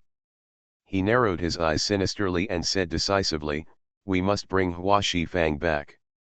As for Sheng Jing and Shen Yuanhang, they naturally have to be saved." But he felt that Hua Shifang and the others did not dare to kill them, because of the strength of the Sheng family. If they are not afraid of the Sheng family, then why bother leaving two people alive? That shows that they are afraid of the Sheng family's revenge. Thinking of this, Shen Mingtang looked even more cruel. "Let Sheng Chu and Sheng Jinran take the people there, and bring them back to me at any cost." This them refers to not only Shen Yuanhang and Sheng Jing, but also Hua Shifang's group of people. Chen Fei wanted to stop it, but seeing Shen Mingtang's expression and the constant echoing words from the people around him, he finally closed his mouth in a sarcastic manner. "If he expresses his different opinions now, I'm afraid he will be treated as a traitor by the head of the family." The fourth eldest son of the Sheng family, Sheng Chu, the fifth eldest son, and Sheng Jinran were quickly called to Shen Mingtang. After accepting the mission, they did not rush to China this time, but were prepared for a quick victory. Prepare the manpower first. Chen Fei is worried about Sheng Jing's safety. After revealing the news to Shen Mingtang, he quickly returned to China. Hashtag. Second junior brother, come here and give you a checkup. Bozihu was wearing a white coat and glasses. He looked like a scientist who was busy doing research in the laboratory all day long. His temperament was very calm and oppressive. To be honest, Wen Heng was a little scared. However, even if he was afraid, he still had to listen to Bozihu, otherwise Bozihu would not talk to him in an easy-to-negotiate manner, but would use violence to take him directly to the inspection machine. He is still very clear about this. Wen Heng lay obediently on the examination table. On both sides of the examination table, in addition to Bozihu who was wearing a white coat, there was also Nan Yan who was also wearing a white coat. The equipment used to examine Wen Heng this time was brought by Bozihu from his own laboratory. It is currently the most advanced machine in the world that can detect brain waves. Wen Heng had heard Bozihu say this before, so he was very nervous now. In the world of consciousness, Wen Heng asked Nolan extremely solemnly, "Are you sure that those thoughts of mine will not be detected?" He has long been assimilated by Nolan, and there are some perverted things in his consciousness. He was worried that if he was found out by his senior brother, he would have become such a person long ago and there would be no possibility of him returning to his original state. Will they still recognize him? Wen Heng is staying here now. Although he is forced to stay here, the main reason is that he is closer to his junior sister. No matter which way, as long as he can be with his little junior sister, it's fine. Hearing Wen Heng's question, Nolan snorted softly and said softly, "Even the Sheng family doesn't have this ability, how can a foreigner do it?" Although he doesn't like to see the Sheng family, it is undeniable that the Sheng family is leading the world in scientific research. Don't worry, no one can separate you from me. You are listening to novels at Bless Up channel. Wish you happiness and luck. Please subscribe to receive new novels. How do you feel about this novel? Please like and leave a comment. Qin Ye's little ancestor is a real boss. Author, Junanan. Chapter 506. With Nolan's words, Wen Heng's tension was relieved a lot. Relax your nerves and let Bozihu check his brain waves. Bozihu connected the instrument to Wen Heng's head slowly. Wen Heng felt a numbness in his head, and his brain was empty immediately, falling into a state of emptiness and confusion. In the laboratory, only the sound of the instrument could be heard. Bozihu and Nan Yan were next to the instrument, looking at what was displayed on the monitor. After more than 10 minutes, Nan Yan rubbed her eyes and asked softly, "Big brother, can you find anything?" During this time, Bozihu wrote several pages of things, most of which were professional terms. Nan Yan could understand some of them, but not some of them. If she wanted to know the results of the test, she still had to ask Bozihu to be clearer. Bozihu put down the pen and said to Nanyan gently, "There is a little discovery, but not too much. Wait until afternoon and test it again. From 12 o'clock in the morning to 12 o'clock at noon, it is the time for Wenheng to control his body. The brain waves are naturally Wenheng's. At noon and then midnight, it will be Nolan who controls the body. Now there are few problems found in Wenheng's brain waves, so when Nolan controls the body, Bozihu thinks that he should be able to find something." Nanyan nodded, "Then wait a few more hours. It is now 8 o'clock in the morning, and there are still 4 hours before the exchange of control of the body. But these 4 hours must not be just waiting.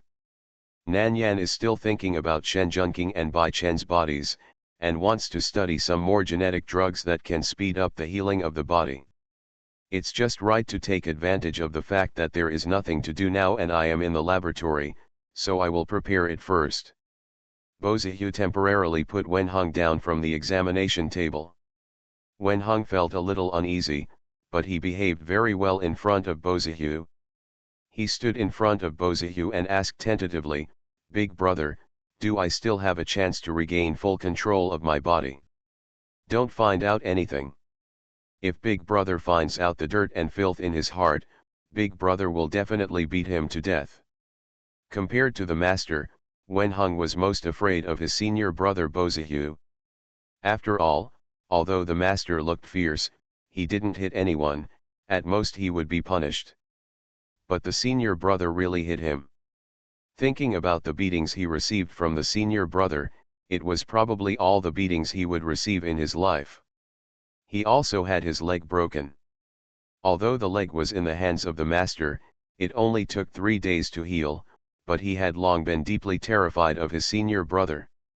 Bozihu said lightly, "Although it's a bit tricky, it will definitely let you regain control of your body." Wenheng pretended to be relieved, "That's good." He didn't know how much Bozihu had found out. But since Nolan told him that no one could separate the two of them, it shouldn't be wrong. He and Nolan had shared the same body for too long. So long that he didn't know if he would be used to it if he could really drive Nolan out of his body. For so many years, he had witnessed Nolan's actions in the conscious world. Although he was not the one who did those things, he was also in this body and he felt the same way. Even though he had been in the conscious world before and could not control his body, those things were still done by his body. No matter how much he resisted, he was assimilated unconsciously, and his consciousness was no longer pure.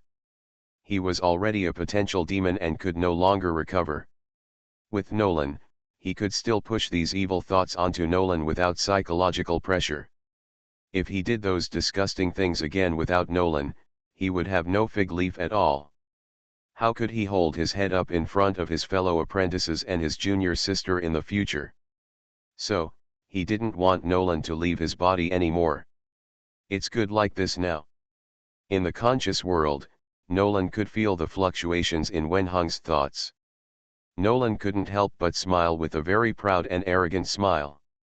Wenheng was completely tied to him.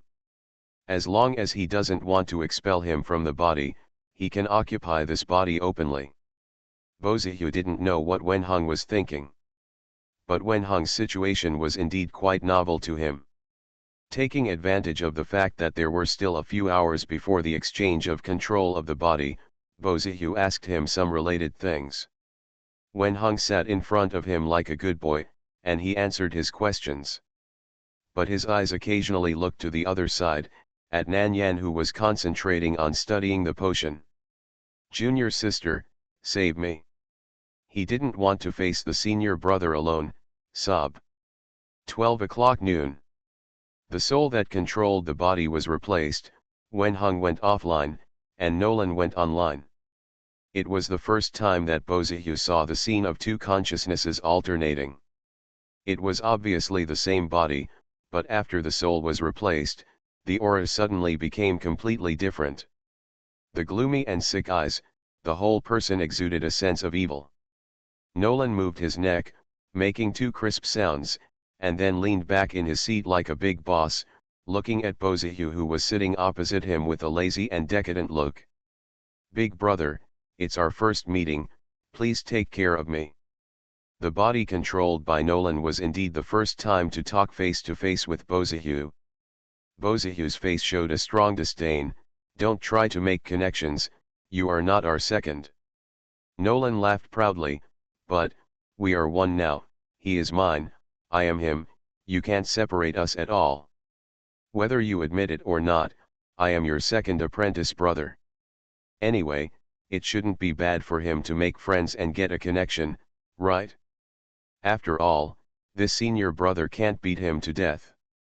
"You are not," Bozihu replied coldly, then stood up, grabbed Nolan's collar violently, and dragged him to the examination table.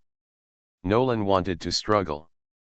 But after thinking about it, the consequence of struggling might be that he would be forcibly and violently dragged to the examination table, and even restricted his physical freedom, so it's better to cooperate. Anyway, they can't let him leave Wenhung's body, so it doesn't matter if they study it. Nanyan has already prepared some medicines and plans to take them back to Shenjunking and Bai Chen to try the effect first. If it works, continue to prepare it, otherwise change the formula. It just so happens that Nolan and the second apprentice brother exchanged control, and I don't know if the senior brother can find out something. Nolan lay on the examination table, eyes open, watching Bozihu plug the various connectors on the instrument into his head. When the current was connected, a sharp pain came, and Nolan's pupils suddenly shrank. Subconsciously, he wanted to resist. However, in order to prevent him from resisting during the examination, Bozihu tied his body when he carried him to the examination table. There were 7 chains from neck to feet, and it was impossible to break free with human strength alone. However, because of his struggle, the iron chain was crackling. But no matter how he struggled, he couldn't break free.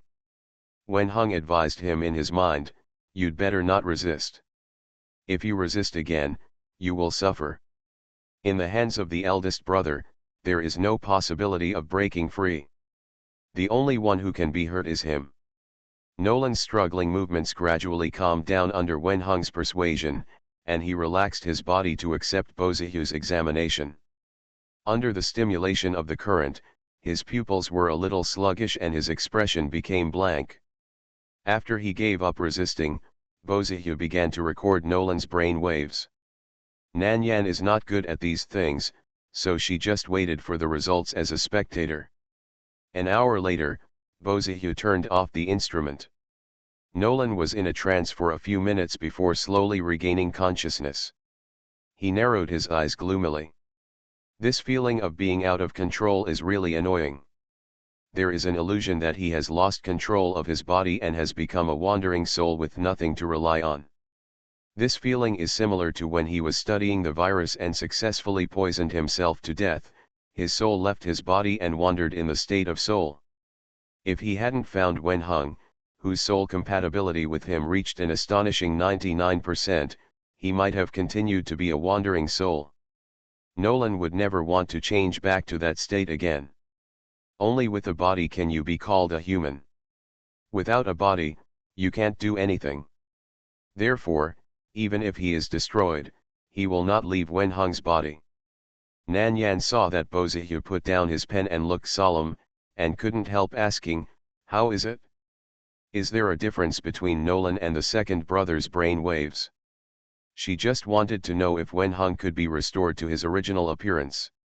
Even though she had guessed that Wenhung had changed, she still had hope that she could drive Nolan out of Wenhung's body and restore him to his original state. Well, even if it's the same body, the soul is different, the brain waves are completely different, there are obvious differences between Nolan and the second apprentice brother, and... Bozihu paused for a moment, then whispered, "There are still many overlapping places. Different people must have completely different brain waves. And Nolan and Wenhung have many overlapping places, which means that Wenhung has been assimilated by Nolan.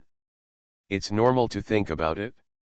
Nyolan has been in Wen Hong's mind for 6 or 7 years, living together day and night, inseparable. It is impossible that there is no influence. Nan Yan was silent for a moment. She actually knew this result a long time ago, so she didn't feel too sad. After a while, she asked again, is there a way to separate the two of them? Bo Ziyu shook his head slowly, I'm not sure yet, I need to check again. It was also his first time to separate the soul. He had separated a memory once before, but it was only a trace of memory, which was completely different from a complete soul. He estimated that it would be unlikely to succeed even with one attempt, and it would take many attempts.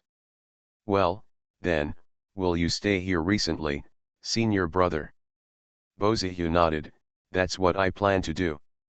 Since Wen Hong cannot be restored to normal in a short period of time, he will study for a while longer, and perhaps he will find a way. Besides, it is rare to reunite with master, brothers, and junior sisters. There is no reason for them to be together, but he, the senior brother, is missing. Hashtag. It was already past 4 in the afternoon when he returned to the courtyard from the laboratory. When he was about to return, Nan Yan received a call, which delayed him for another 2 hours, and he prepared several medicines. After leaving Bo Ziyu and Nolan in the courtyard, Nan Yan drove to Cheng's house.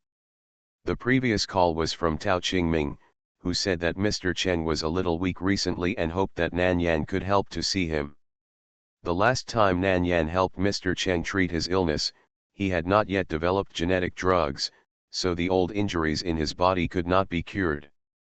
Now that genetic medicine is available, she might as well help Mr. Cheng recover. Miss Nan, we meet again. Chen Yanzhao, who came to pick someone up, greeted Nan Yan with a gentle face. Nan Yan nodded, Mr. Cheng, I will give you the medicine directly, 1 bottle a day, and after drinking it, Mr. Cheng will recover. I have something else to do, so I won't go in. Chen Yanzhao looked a little surprised, Miss Nan, don't you need to go and see the old man's condition? This is the first time he has met a doctor who doesn't even look at the patient and directly gives medicine. But this can also prove from the side that a miracle doctor is a miracle doctor, and he is different from ordinary people. No need to see, these medicines are aimed at Mr. Cheng's illness. If Mr. Cheng doesn't recover after drinking it, contact me again. Chen Yanzhao could only nod when Nan Yan said this, okay. Then Miss Nan, what is the consultation fee this time? I can't let her treat the disease for free.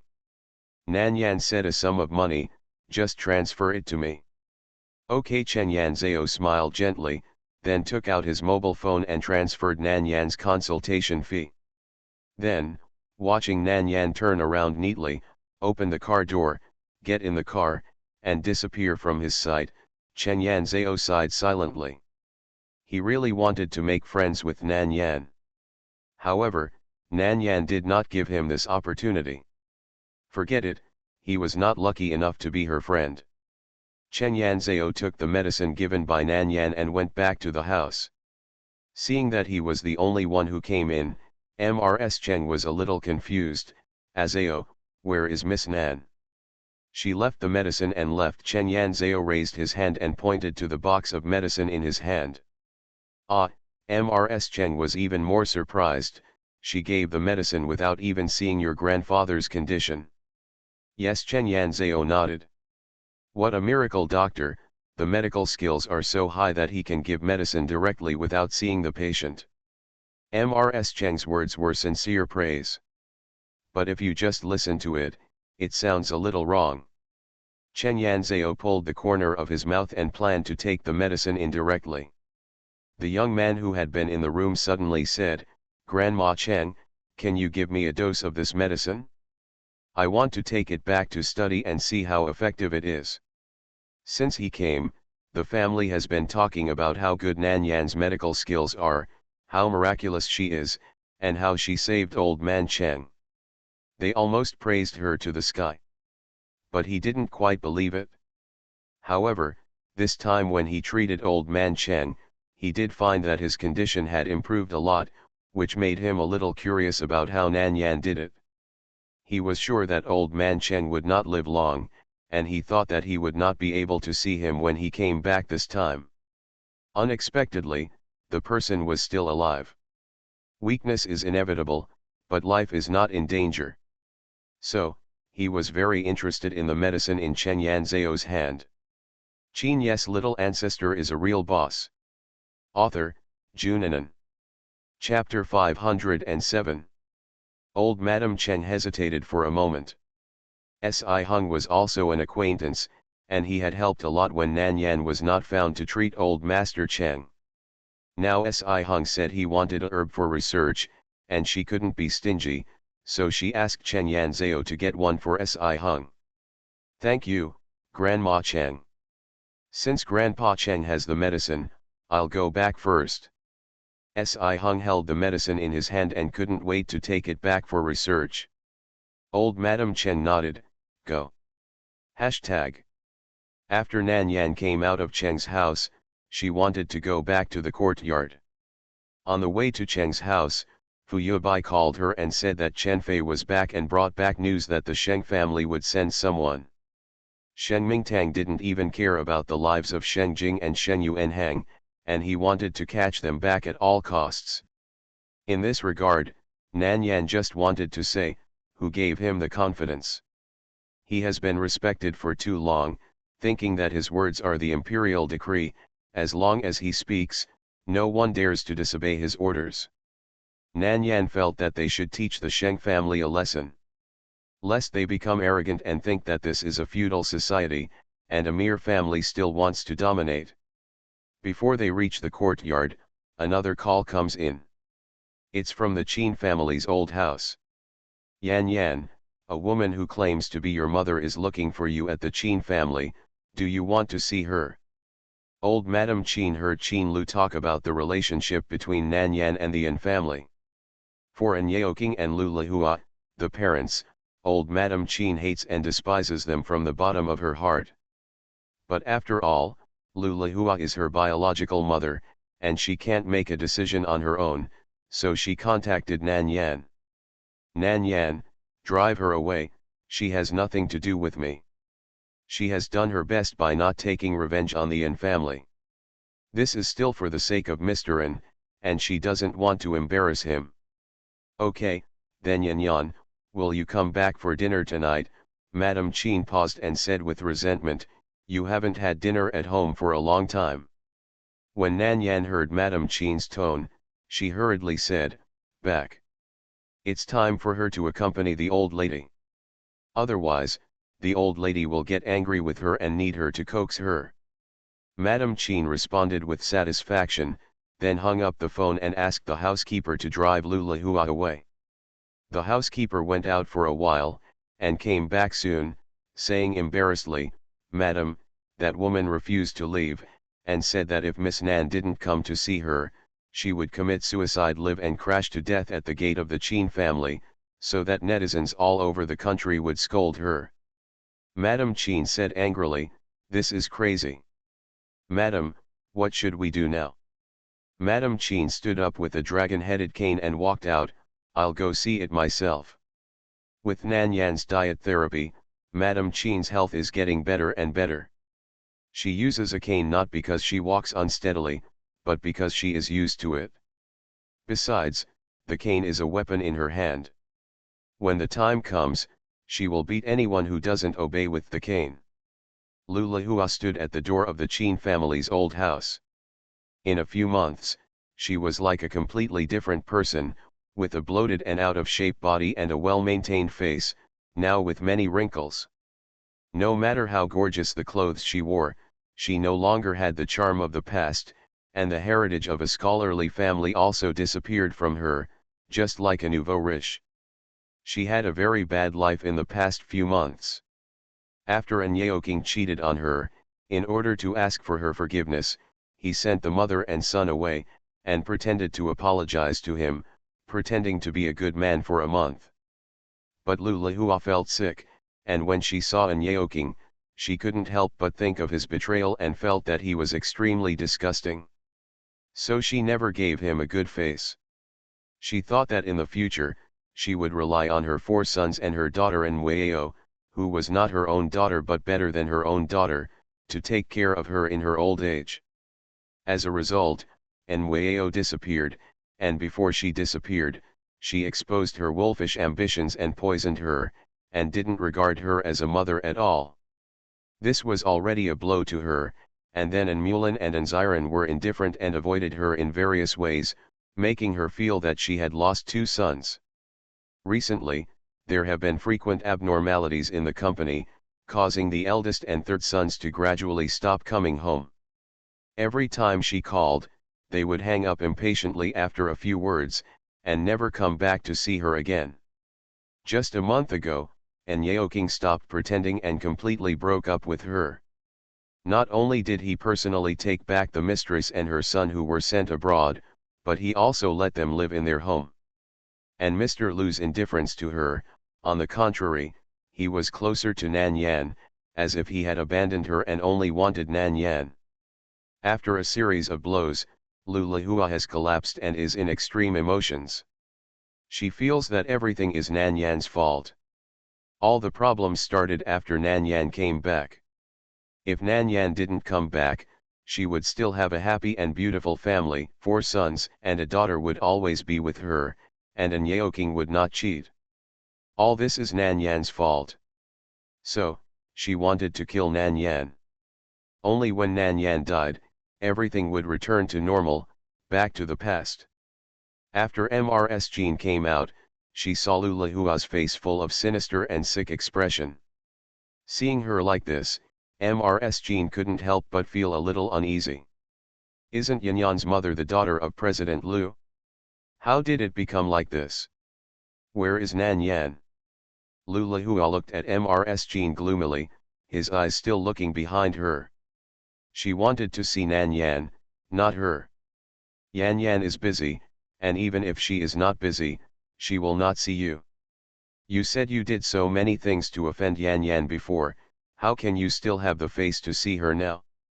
Go away quickly, we don't welcome you here. Old Lady Qin didn't ask the security guard to drive her away because she was Nan Yan's mother, but came to drive people away in person. She thought that if Lu Lihua still had the face, he would definitely not stay here. As a result, as soon as she finished speaking, Lu Lihua rushed towards her like crazy. She didn't even have time to hide before she was caught by Lu Lihua. Lu Lihua held a fruit knife in his hand and pointed it directly at Old Lady Qin's neck, saying frantically, "Call her out and let her come to see me, otherwise I will kill you."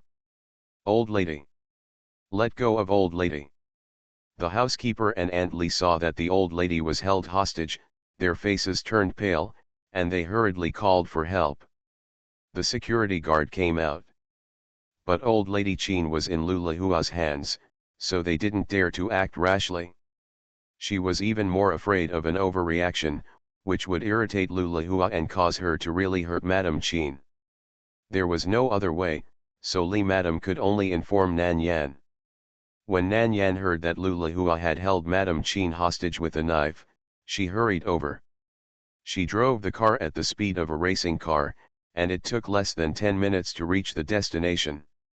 Nan Yan got out of the car and walked directly to Lu Lihua.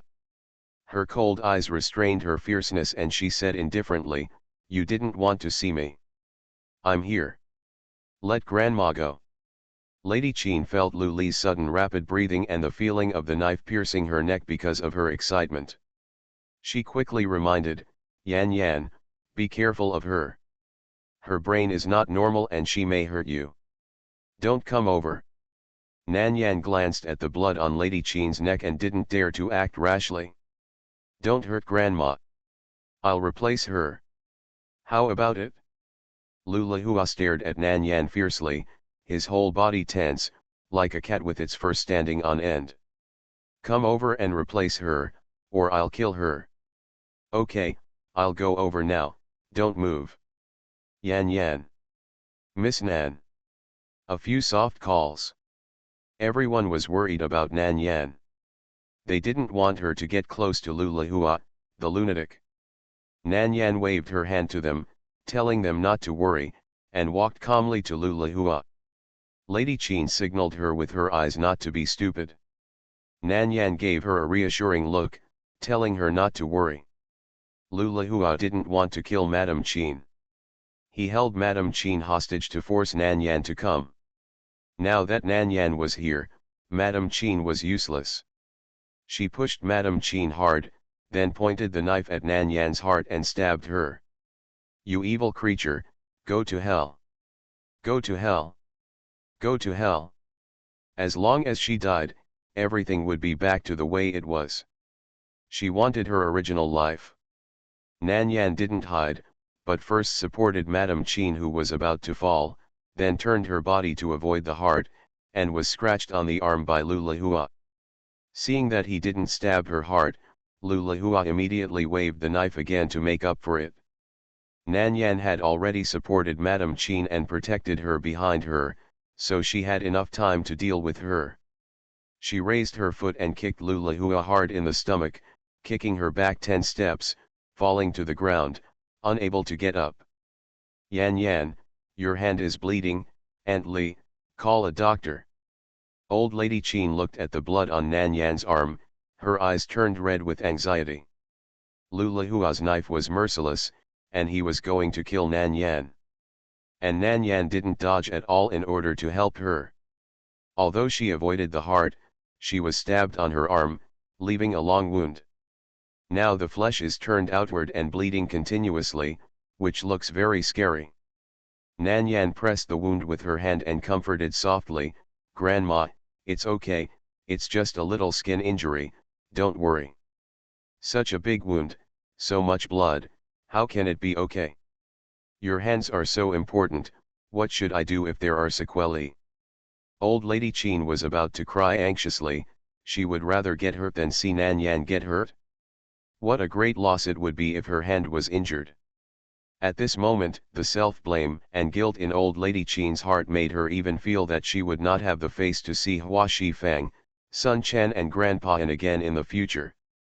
Nanyan quickly said, "It's really okay. I can even cure my brother's leg fracture. This minor injury will heal in less than 3 or 5 days, really?" Old Lady Qin was stunned for a moment, then blinked. "Oh, right." She was so concerned that she forgot how good Nanyan's medical skills were. Besides, there is Hua Shen Doctor. With Hua Shen Doctor here, how can Nanyan's hand be left with sequelae? After thinking this through, Old Lady Qin's heart finally fell. But she was still very anxious, so she quickly helped Nanyan in and asked a doctor to bandage Nanyan to stop bleeding. Otherwise, excessive blood loss would also hurt the body. Qin Lu received a call from the housekeeper and knew that Nanyan was injured, so he hurried back. And Lulahua was also taken to the Qin residence, waiting to be treated. Hua Shifang also came. The Qin family's family doctor wanted to suture Nanyan, but Nanyan refused.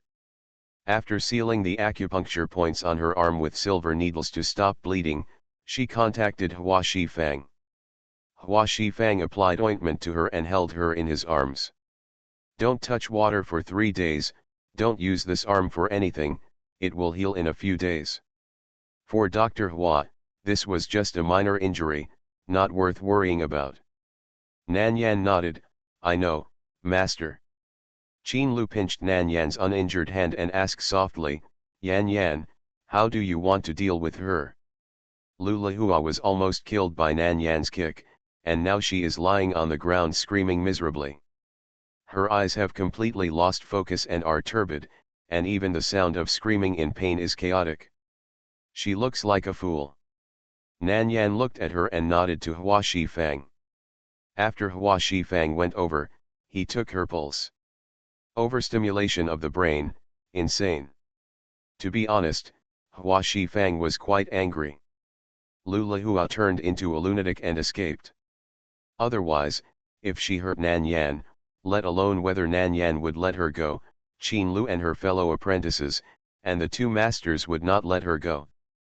But now that she is crazy, there is no point in punishing her. If she is cured, it doesn't seem to make much sense to punish her again. After all, she couldn't be killed. At most, she could suffer a little and then let her go. It would be better to let her be stupid and foolish for the rest of her life. After all, Lulahua was such a proud person, but now she has become a fool. If she can wake up one day, she will probably be in pain. Hua Shifang thought about it, took out a silver needle, and pierced an acupuncture point on her head. Now, she will be more crazy, and no doctor can make her normal. It was Nan Yan who called to inform Mr. Lu. Nan Yan didn't add any explanation and told him everything that happened here. No matter what, Mr. Lu is Lulahua's biological father. He has the right to know the truth. After listening to it, although Mr. Lu felt sad for Lulahua, he scolded her mercilessly that she deserved it and that she had brought it upon herself. She was really paranoid to the core, playing a good hand to this point. Nan Yan is obviously her biological daughter. If she had treated her well after Nan Yan was brought back, how happy she would be now. Having such an excellent daughter is the dream of many mothers. She was so ungrateful that she ruined her good life like this. Yan Yan, don't feel psychological pressure. Grandpa knows that you are not wrong. It's all her fault. You don't have to care about her. Grandpa will send someone to take her back and raise her. Grandpa Lu sighed, it's good this way. She has forgotten everything in the past and doesn't have to live in pain all the time. It's also a relief. Nan Yan said and persuaded Grandpa Lu a few more words before hanging up the phone. Grandpa Lu's words were just to comfort himself. Who would want a good person to become a madman or a fool? But what can we do about it? He can't blame Nan Yan. After all, Nan Yan did nothing wrong. It's them, the parents and elders, who are wrong. It's Lulahua who is wrong. It can only be said that she deserves it. And Mulan and Anziran also got the news from Mr. Lu and followed him to the capital. Qin Ye's little ancestor is a real boss. Author, Junanan. Chapter 508. Mr. Lu and Mulan and Anziran came directly to Qin's house. Seeing the stupid Lulahua, Mr. Lu could only sigh deeply. I can't blame anyone. She has gotten to this point solely because of herself. Nan Yan never wanted to embarrass her, but she was extremely disappointed with this family and chose to break up and become a stranger. But who knew that she would still have the nerve to trouble Nan Yan? However, she is his daughter after all. Seeing her like this, Mr. Lu felt uncomfortable. He looked at Nan Yan, the words of request were in his mouth, but he couldn't say them out. Nan Yan saw his consciousness and said directly, Grandpa, I'm sorry, I can't heal her. She was filled with hatred and hijacked MRS Jean with a knife. She also wanted to kill me to make her return to normal. If there is still hatred in her heart, I don't know what to do with her. After all, no matter what, Lulahua is her body's biological mother. There was no way she could kill her. Anziran advised, Grandpa, don't make it difficult for Yan Yan. In fact, it's not bad to let her stay as she is now. At least, she doesn't have to live in pain all the time. And Mulan also said at the side, Grandpa, Ziran and I will always support her. No matter what she becomes, we will not let her live in embarrassment and give her the greatest dignity. They couldn't do it, abandon their biological mother. She just turned into a stupid lunatic, and that was also their mother. Forget it. Mr. Lu sighed heavily again, letting her maintain her current appearance is indeed the best outcome for her. He naturally understood Njia's situation. And Yeoking shamelessly took the mistress and her son back, and allowed the mistress to humiliate her in front of Lulahua. Although the second and fourth children didn't say it, they blamed her and were no longer close to her. The eldest brother and the third child were partial to Yeoking and alienated her. It's upsetting to see a good home turned into this. Just let her stay like this. Mr. Lu took Lulahua away. Anziran told Nan Yan something about the live broadcast, while Mulan watched from the side.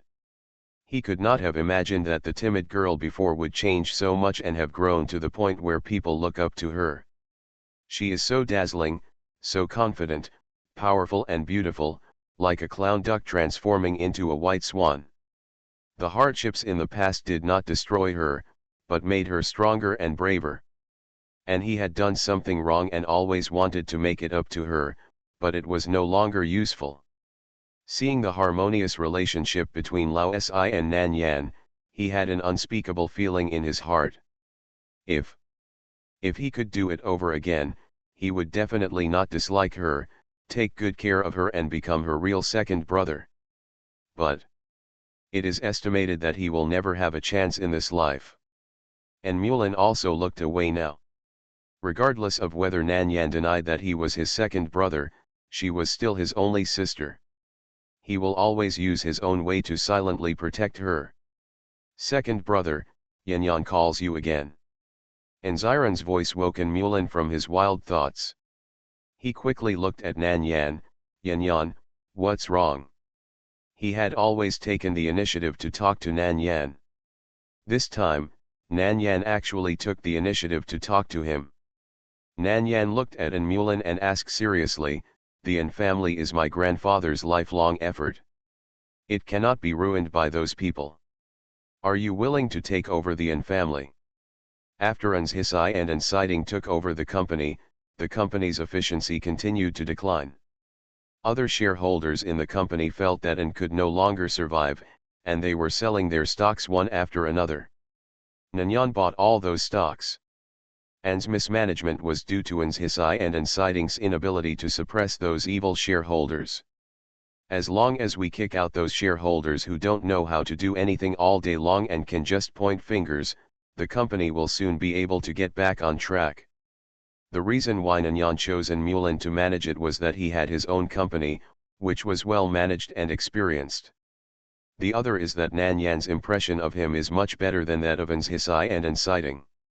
Since she planned to support An in secret, it was natural for her to choose someone she liked more to manage her. She wanted to choose Anziran. But Anziran only wanted to develop his team, and he was determined to promote the team internationally and become one of the top 10 teams in the world. This was his dream and she wanted to support it. Therefore, after making relative choices, she still felt that An Mulan was a more suitable candidate. Yan Yan, what do you mean? Although An Mulan found it a little difficult to understand why Nan Yan wanted to hand over the company to him, she was very happy that she could think of him and ask him this question. But aren't the eldest brother and the third child in charge? In their hands, Angshi will be suppressed until it goes bankrupt. Of course, what she said was to scare and love An Mulan. How could she let her grandfather's hard work go to waste? You should think about it carefully. I hope you can take over the An family, but it also depends on your own wishes. If you don't want to, I won't force you. Second brother, since my father's accident, the eldest brother and the third brother have taken over the company. Look at how the company has failed. I also think that you are the most suitable candidate. At worst, if I am free, I can help you a little bit. Busy. Anziran consciously classified him and An Mulan as the same group. As for the two brothers An's Hisai and An Siding, since they don't like Nan Yan, they are not the same group as them. Closeness and distance show up. Anziran had said so. An Mulan had indeed considered it and did not want his grandfather's hard work to be in vain. He also wanted to take this opportunity to repair the relationship with Nan Yan, so he agreed, okay. Yan Yan, I agree to take over the An family. I will personally tell my eldest brother and the others to let them hand over the management to me. You don't have to worry. I will manage the An family well and I will never let anything happen to the An family. An Mulan felt unprecedentedly excited and motivated at this time. Even when I started my own company before, I had never been so excited. Obviously, he can be regarded as a successful boss of a listed company, but in front of Nan Yan, he acts at a loss and just wants to give everything he has to her. As long as she is willing to forgive him. You don't need to negotiate. I will transfer the shares of other shareholders that I acquired before and the shares that my grandfather gave me to you. At that time, you will be the shareholder with the most shares and you will manage the company as a matter of course. You don't have to worry about ancestor and inciting. If they want to stay, they can stay. If they prevent you from managing the company, I have a way to drive them out. She can be the bad guy. Warm reminder, if you find that clicking the next page will force you to jump to other websites, please use the chapter error or contact us at the bottom to inform us. We will handle it as soon as possible. Thank you for your understanding. She had placed a heavy burden on Mulin, and he didn't have to worry about other things. He just needs to manage the company with his heart. And Mulin wanted to say something else, but Anziran reached out and patted him on the shoulder, smiling and saying, "Let Yanyan handle it. Let Yanyan handle it. It's better than you coming forward." After all, there is a brotherly relationship between them for more than 20 years. It's impossible to really get to the point of breaking up. And Mulin looked at Nanyan, then at Anziran, and finally could only nod. Leave the matter to Nanyan. Nanyan is an activist. For such an important matter, she must tell Mr. N first. After listening to Nanyan's analysis and looking at the firm expressions of Mulin and Anziran, Mr. N safely left it to them. I'm old, and I no longer have the energy to take care of the company's affairs. From now on, the company will be managed by you. Old man, I still want to relax and spend my remaining years in peace. Since Yanyan believes in you, Mulin, then the heavy burden of the company will fall on you.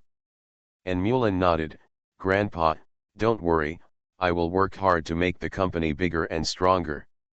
With the support of a super invincible and strong sister, if he can't make some achievements, then he is useless.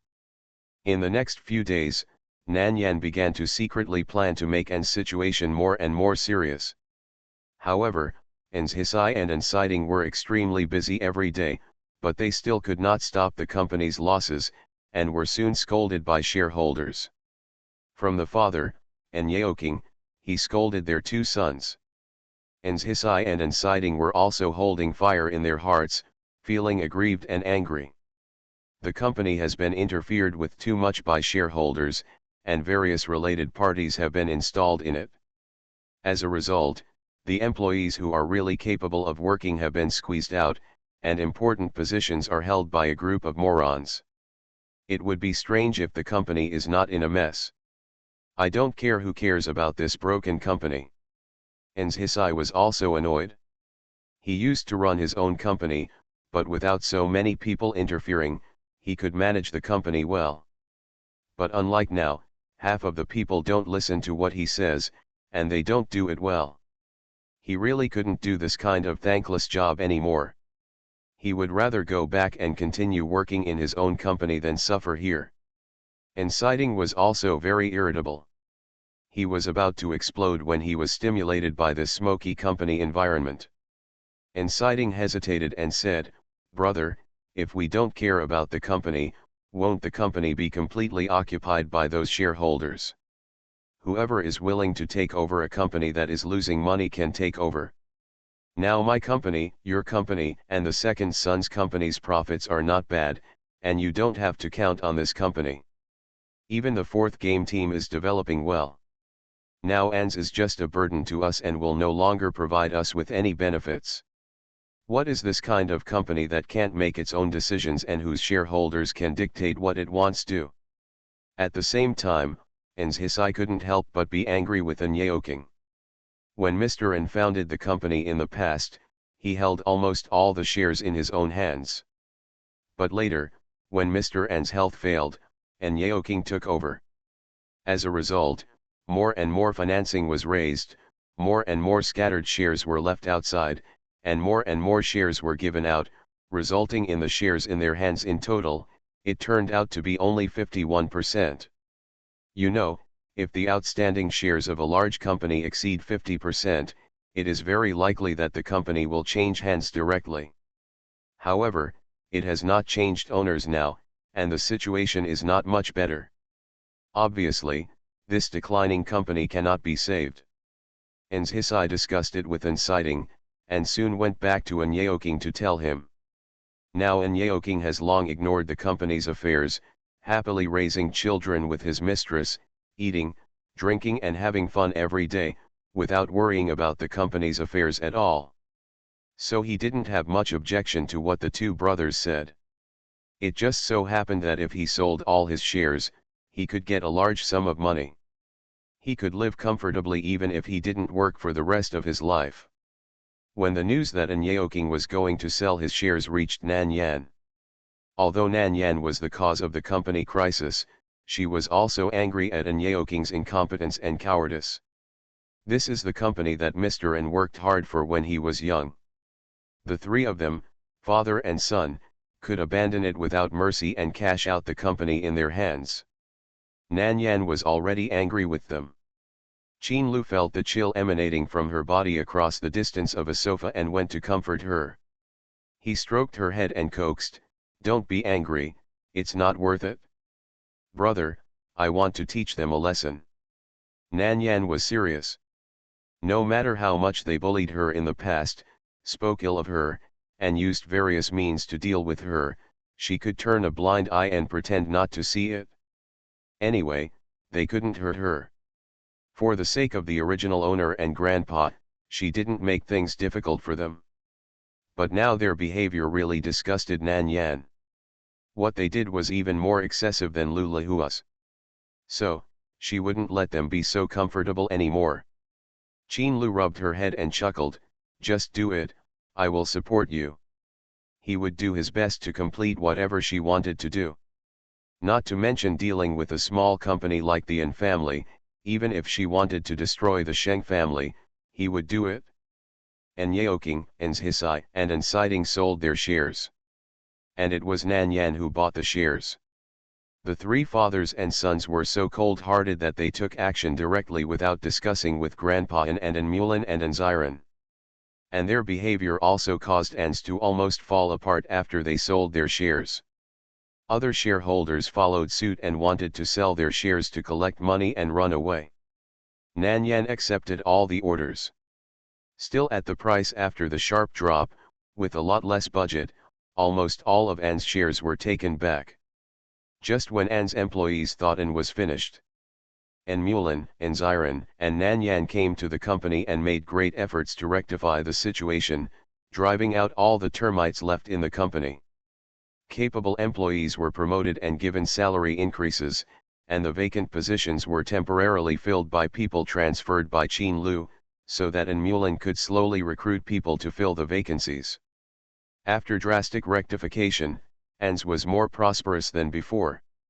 Employees who were originally planning to resign saw the new working environment and quickly entered the working state, working together to make the new and better. Ans revival surprised Yeoking and his son.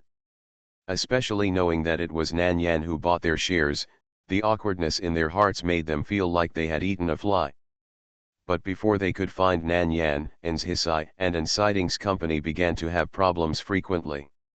In just 1 week, it was declared bankrupt. You are listening to Novels at Bless Up channel. Wish you happiness and luck. Please subscribe to receive new novels. How do you feel about this novel? Please like and leave a comment. Qin Ye's little ancestor is a real boss. Author, Junanan. Chapter 509. Both Hisai's company and Inciting's company declared bankruptcy at the same time. Such a change, let alone people outside, even the two brothers did not react. But the reality is like this. The company that was still operating normally a week ago became a thing of the past. They did not even have time to react. They became poor people who could not repay the huge debt. And Yeoking naturally would not give his money to them to pay off the debt. Hisai and Inciting thought of the brothers Mulin and Ziren and asked them for help. However, with Nan Yan's order, the two of them would definitely not help them. At most, out of brotherhood, they would ensure that they would not be so poor that they had to beg for food. Then Nan Yan took action against Yeoking. And Yeoking became addicted to gambling, and he was particularly bold and became more and more addicted. After several times, all the money he got from selling shares was handed over to the casino. In the end, he could not even keep the Yin family's villa. He lost everything and was driven out by the debt collectors and fell into the streets. When the mistress and her son saw that Yeoking was bankrupt and had no money, and that they could no longer let her and her children continue to enjoy wealth and glory, they left without looking back. Yeoking was hit hard, and was so angry that he was sent to the hospital for cerebral hemorrhage. Mulin went to the hospital to pay for his hospitalization. When he was out of danger, he was paralyzed.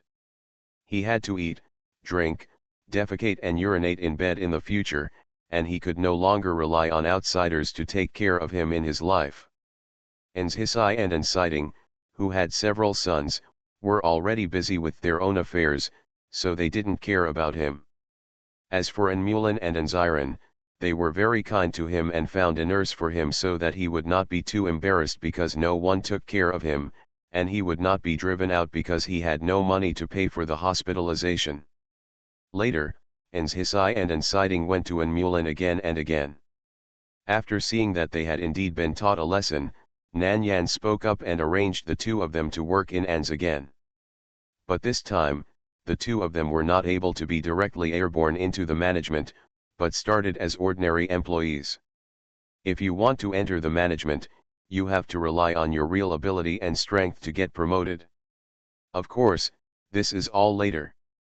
Hashtag. After solving the crisis of the Yin family, the second wave of envoys from the Sheng family also arrived. Sheng Jinran and Sheng Chu made a lot of arrangements in advance in order to complete the task assigned to them by Sheng Mingtang in one go. Even the people they brought were carefully selected. After all, the more than 50 people brought by Sheng Yuanhang before were also equipped with the most advanced equipment of the Sheng family, but they still lost miserably, and none of them could return. Sheng Chu and Sheng Jinran did not dare to be arrogant. During the time they were preparing, Shen Junqing and Bai Chen finally recovered completely because of the genetic medicine developed by Nan Yan. The recovery time was shortened by half, and it took only more than 10 days to fully recover from such serious sequelae.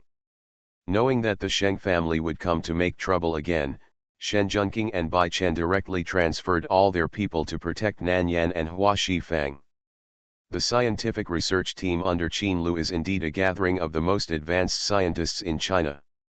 The advanced equipment of the Sheng family was quickly analyzed in their hands, and then after his redeployment, the new equipment is more powerful than the original board of the Sheng family.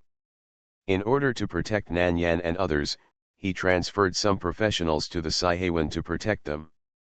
It can be said that under the joint protection of several forces, the Saihewan has become a copper wall and iron wall without any flaws. Even a fly, without permission, can't fly in. On the first day of Sheng Chu and Sheng Jinran's arrival in the imperial capital, they were known by Qin Lu and Nan Yan. And the two of them didn't know that they were already under surveillance. Grandpa's mission is to bring Shen Yuanhang and Sheng Jing, the two useless ones, back intact. The first thing we have to do now is to find where they are imprisoned. Sheng Chu's tone was quite disdainful when he mentioned Shen Yuanhang and Sheng Jing. He didn't worry about his brothers being caught at all. There was only ridicule and indifference. Sheng Jinran leaned on his head and said slowly, "No need to check, the two of them must be in that courtyard, and we can rescue them when we take action. Why do we need to search for them specifically? If we alert the enemy, it will be very disadvantageous for our next action. Don't talk about family affection. They are all competitors. If one or two are missing, the competitive pressure will be less for them." Before this, the most likely people to take over the head of the family were Shen Yuanhang and Sheng Jing. Now that they have failed and fallen into the state of prisoners, their prestige has been reduced a lot. As the fourth and fifth oldest, they naturally became latecomers. Sheng Chu looked at him. What if they are used as hostages to threaten us? We can't just ignore their lives. Sheng Jinran snorted indifferently, they won't be so bold as to really kill them. Unless they want to taste the most severe revenge from the Sheng family. If it weren't for Grandpa's order to bring Shen Yuanhang and Sheng Jing back safely, he would have wanted to create some accidents and let them die here. Anyway, these people will take the blame, and it won't be his fault if they die. But the completion of the task is related to Grandpa's evaluation. He also wants to get Grandpa's praise and be able to succeed the head of the family in the future, so he can't do this. Alas! Sheng Jinran sighed quietly. Sheng Chu. He felt that Sheng Jinran's attitude was wrong and he shouldn't listen to him. So, he decided to check where Shen Yuanhang and Sheng Jing were imprisoned. Only when the exact location was known, the rescue would be smooth. After rescuing the two of them, they would focus on catching the daring group of people, and there would be no need to worry. The two men of the Sheng family sat on two sofas respectively, silent for a while, facing each other without saying a word. However, they didn't know that the content of their conversation had been transmitted to Qin Lu in real time. Nan Yan was with him, so Qin Lu knew it, and Nan Yan also knew it. Put someone in the trap. Put someone in the trap.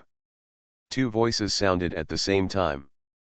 The two pairs of eyes looking at each other were stained with smiles. Just do it.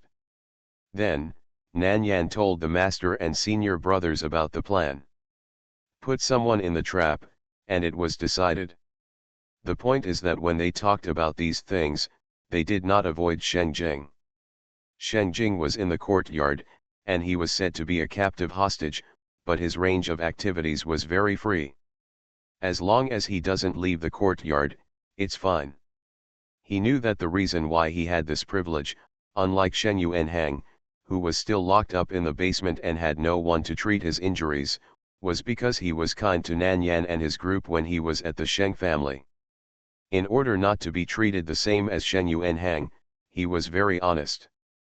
However, Nan Yan and his group dared to say these things in front of Sheng Jing because Sheng Jing had no way to contact the outside world and could not inform the Sheng family outside. He knew it, and it didn't affect their plan anyway. Nan Yan gave him a pill very friendly, take it. Sheng Jing pursed his lips and asked, what kind of medicine is this? Nan Yan raised his eyebrows and said lightly, it makes you a mute for a while. Sheng Jing. So, they were still a little defensive against him. Knowing that he had no right to refuse, Sheng Jing took the pill and ate it very cooperatively. He would be a qualified mute. Hashtag.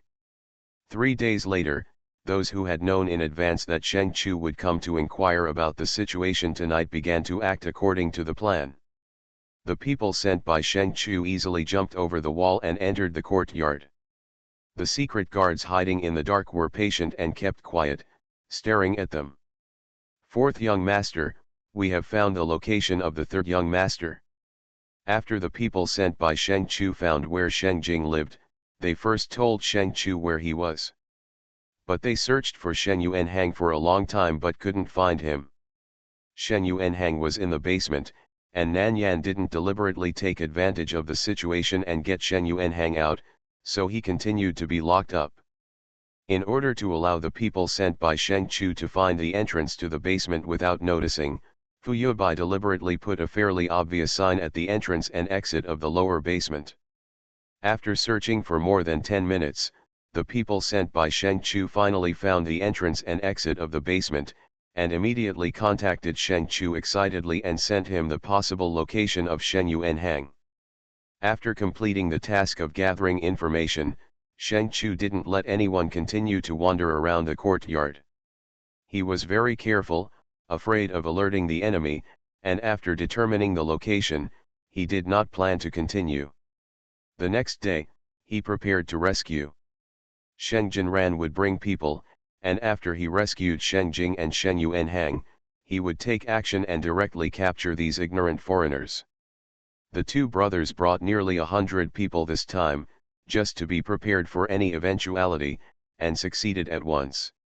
At night, Sheng Chu took action first, and a group of people in black night clothes, under his leadership, quietly jumped over the city wall. Then, they were directly poisoned. After Nan Yan and the others knew that they were going to take action tonight, they all poisoned the city wall. One person came in, and one was poisoned.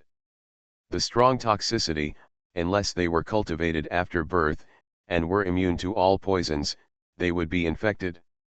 After this group of people were poisoned, more than 10 minutes later, Qin Lu used the signal agreed by Sheng Chu and Sheng Jinran to signal Sheng Jinran. It was done so quickly. It seems that the strength of these foreigners is not that good. I don't know how Sheng Yuanhang and Sheng Jing, two useless people, were caught. Sheng Jinran muttered to himself, sneered, and took the rest of the people to take away all the living things in the courtyard. People must be taken away, even cats and dogs, he will take them away together. Sheng Jinran has already imagined that when he brings this group of people back, Sheng Mingtang will definitely praise him. As a result, after jumping off the city wall, he followed the footsteps of the people in front. He was poisoned without even making a sound.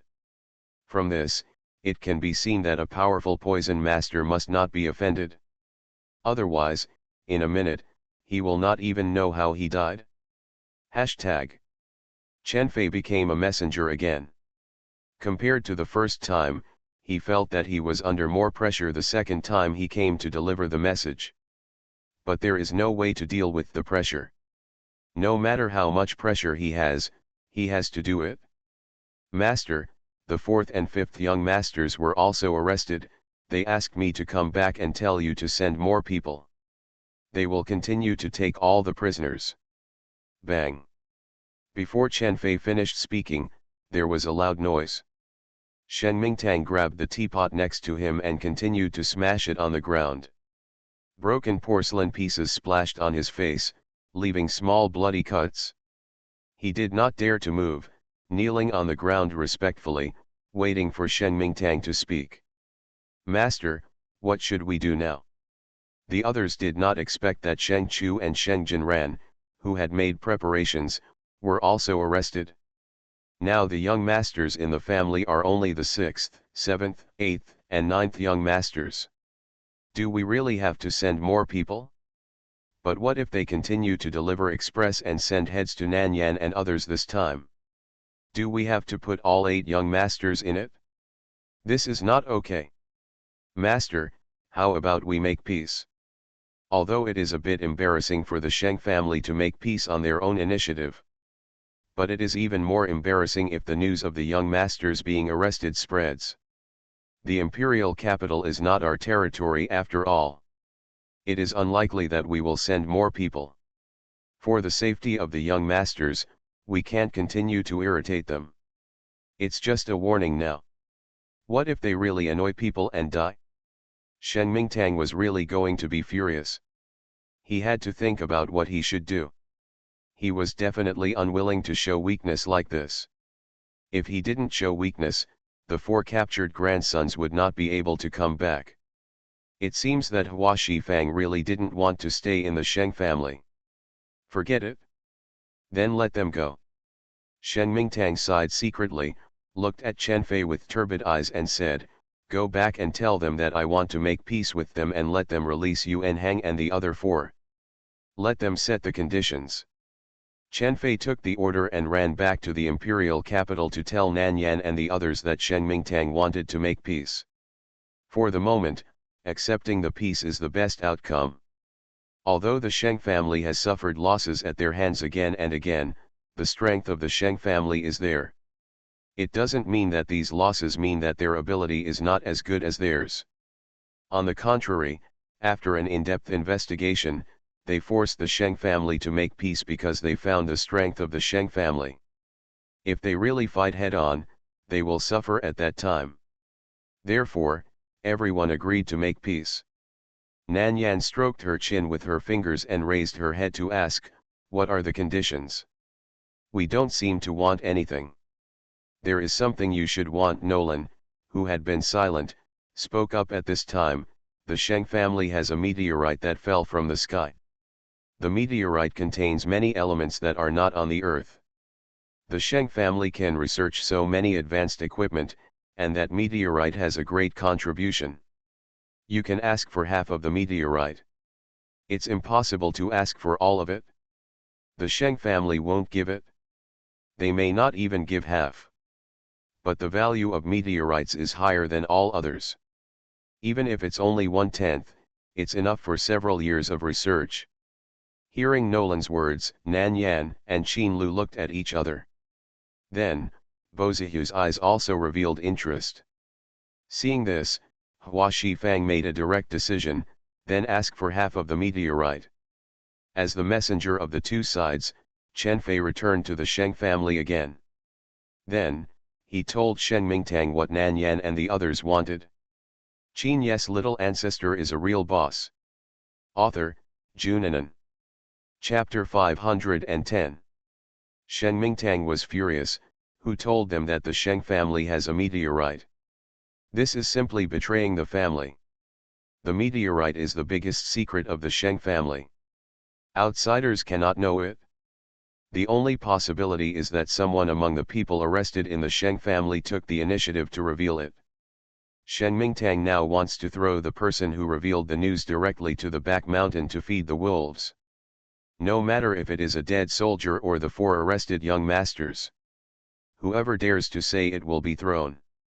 Fei Chen barely straightened his back under the huge pressure of Sheng Mingtang and replied, it was the second apprentice of Dr. Hua, a man named Wen Heng. Nolan deliberately disguised himself in front of the Sheng family, not wanting them to know his identity as Sheng Wenzi. So, he has been avoiding exposing his identity in the courtyard. Even if Wen Heng does not control the body, he continues to pretend to be Wen Heng. As for Hua Shifang, Nan Yan, and others, they naturally will not tell the Sheng family about Nolan's situation. After all, Nolan is in Wen Heng's body, and rounding it off, he can also be regarded as a family member. At least they are closer than the Sheng family. Are you sure? Sheng Mingtang asked suspiciously. He didn't believe that an outsider could tell the secrets of the Sheng family. Absolutely true, Chen Fei looked solemn and serious. Master, I told them that you wanted to make peace with them at that time, and asked them to put forward conditions, and then Wen Heng told them about the meteorite. Not only did I hear it, but the 3rd young master also heard it. When he comes back, you can ask him in person. Sheng Mingtang was silent for a while, and suddenly asked, only Sheng Jing heard it? Chen Fei nodded, yes, at that time, the eldest young master, the 4th young master and the 5th young master were all locked up in the basement. Only the 3rd young master had a little friendship with them before, so he was not taken as a prisoner. As long as he didn't leave the courtyard, he could walk around freely. When I told them the news, the 3rd young master happened to be there. Sheng Mingtang's face was gloomy, and the look he gave Chen Fei had a little more emotion. He is a suspicious person by nature. So, at this time, he was a little suspicious whether Sheng Jing and his servant were colluding with Hua Shifang and others to deceive him. But he felt it was unlikely. Sheng Jing was the direct descendant of the Sheng family, and was bound to the honor and disgrace of the Sheng family. He could not betray the Sheng family. He was too suspicious. Master, they said that this is their only condition. If you agree, then both sides will exchange chips, and the bridge will be the bridge and the road will be the road, and they will not interfere with each other. If you don't agree, then let the 4 young masters stay there. Anyway, they are not short of money, and they can afford to feed 4 more mouths. Chen Fei really said it in a trembling tone. He had never seen anyone who dared to bargain with the master and spoke in such a tone. Even if there was, he would have become food for the wolves in the back mountain. The master hated being threatened the most in his life. But now, not only was he threatened, but he was repeatedly defeated by the same group of people. I'm afraid the master's anger can no longer be suppressed. Sheng Mingtang was really about to be furious. But he couldn't use anger to show his incompetence. After weighing the pros and cons, he felt that the 4 grandsons were more important, and the face of the Sheng family was more important. They had studied meteorites for so many years, and the Sheng family's technology had been far ahead of the world. If they were given the meteorites now, they didn't have such scientists, and they probably wouldn't be able to research anything. So it doesn't matter if they give them a little. Half is impossible. At most, I'll give them a quarter. If they agree to this exchange, there's no need to talk anymore. Let them take care of Shen Yuanhang and the other 4 until they die. Shen Mingtang's angry snort made Chen Fei respond quickly, and he hurried back to report to Hua Shifang and the others. Hashtag. A quarter is also fine. Nolan said, that meteorite weighs dozens of kilograms, and a quarter is at least 10 kilograms, which is enough for us to study for a long time. In fact, Nolan had been thinking about that meteorite for a long time. However, he was afraid of the strength of the Sheng family, so he could only envy it and didn't dare to steal it. Now there is a chance to take it openly, which can also provide great help to his research. Nanyan glared at him and reminded him mercilessly, "It's us, it has nothing to do with you, and the one who has something to do with you is the second senior brother. What's the point of trying to get close to him? Even with Wenheng's face, it's useless to try to get close to him." Nolan. He just wanted to ask, when can we treat each other the same way? He is already bound to Wenheng, and they will be together forever in the future, why can't he treat him as his own? Nolan was not convinced. Wenheng kindly reminded him in his mind, "You are an antisocial personality, and you still want to destroy the world all the time. You want the junior sister and others to recognize you, you're dreaming." Nolan snorted coldly, "Which side are you on?" Wenheng was not at all timid, "My junior sister's side." After being with Nanyan for a long time, and with his nemesis Bozihu, Wenheng's deviant thoughts and broken personality were slowly reshaped. He felt that as long as he could stay with Nanyan like this, he would be satisfied. What about creating a force, what about new humans, are all clouds to him. What he wanted was actually very simple. Now Wenheng is constantly persuading Nolan to give up those vague dreams and just be a down-to-earth human being. After all, with his junior sister's methods, it would be impossible for him to escape from her and do evil again in this life. Nolan. He discovered it, and Wenheng began to escape from his control again. Wenheng suddenly said seriously, "Nolan, I can always share a body with you. As long as you don't make my junior sister angry anymore, I am willing to accept you, really." This was what he wanted to say to Nolan after careful consideration. He is an orphan, and Nolan is an abandoned person. The two helpless people have been together for so many years, and they have actually become familiar with each other's existence. Maintaining the status quo is not bad for him. The premise is that he is willing to accept his request and follow his little junior sister obediently. He wanted nothing more than to stay with Nanyan as he did now, and he would be satisfied if he could see her every day. Nolan's heart was suddenly touched. He could feel the sincerity in Wenheng's words. He is serious. I am willing to control the body with him and will not expel him. Abandoned by family, abandoned by relatives, abandoned by brothers and sisters. No one had ever really accepted him in his life. Now, there is a fool who is willing to give up his body and coexist with him.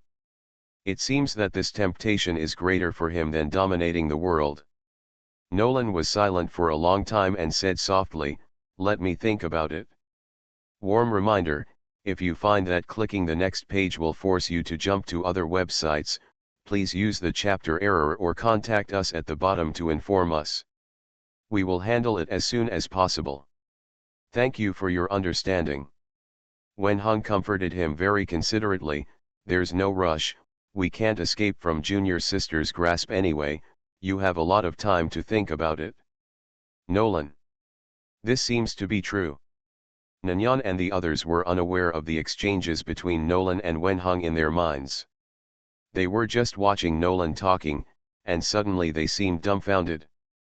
They stood motionless, not even moving their eyes. Therefore, Nanyan and the others were too lazy to pay attention to him. Anyway, Nolan was in control of the body now, not Wenheng, so they didn't need to care about his emotions. Go tell Shen Mingtang, a quarter is a quarter, and ask him to come to the imperial capital in person with the meteorite to pick him up. If you want them to send Shen Yuanhang and others to the Sheng family, there is no way. Shen Mingtang is insidious and cunning, go to his territory, it is too unsafe. It would be more appropriate to exchange chips in the imperial capital. However, after Shen Mingtang learned about the exchange location, he also disagreed.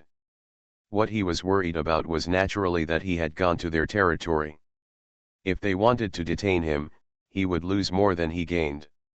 Chen Fei passed the news back and forth, and finally decided that the place for exchanging chips would be in City a place where no one had any influence. And it was at the airport in City A. After the exchange, everyone returned the same way. Today, the appointed day has arrived. Nan Yan, Qin Lu, Nolan, and Bo Zihu came over with Shen Yuanhang, Sheng Jing, Sheng Chu and Sheng Jinran. On the surface, Zhang Sen brought people with him to protect him. But secretly, Shen Junqing and Bai Chen led people to protect them. For the Sheng family, one has to be cautious. Shen Mingtang did not come in person. He still cherished his life and was more cautious, so he sent an elder from the family, 2 young masters from the Sheng family, and a team of people to pick him up. The elder held a small safe in his hand, and the promised meteorite was in the safe. After the plane landed, the distance was about 1 kilometer. People from both sides got off the plane. Elder Sheng first looked at the 4 young masters of the Sheng family. Except for Sheng Jing, who is full of energy and still in good shape, Shen Yuanhang and Sheng Chu Sheng Jinran are not in good condition. After all, after being locked up for so long, my spirit is a little weak. Especially Shen Yuanhang.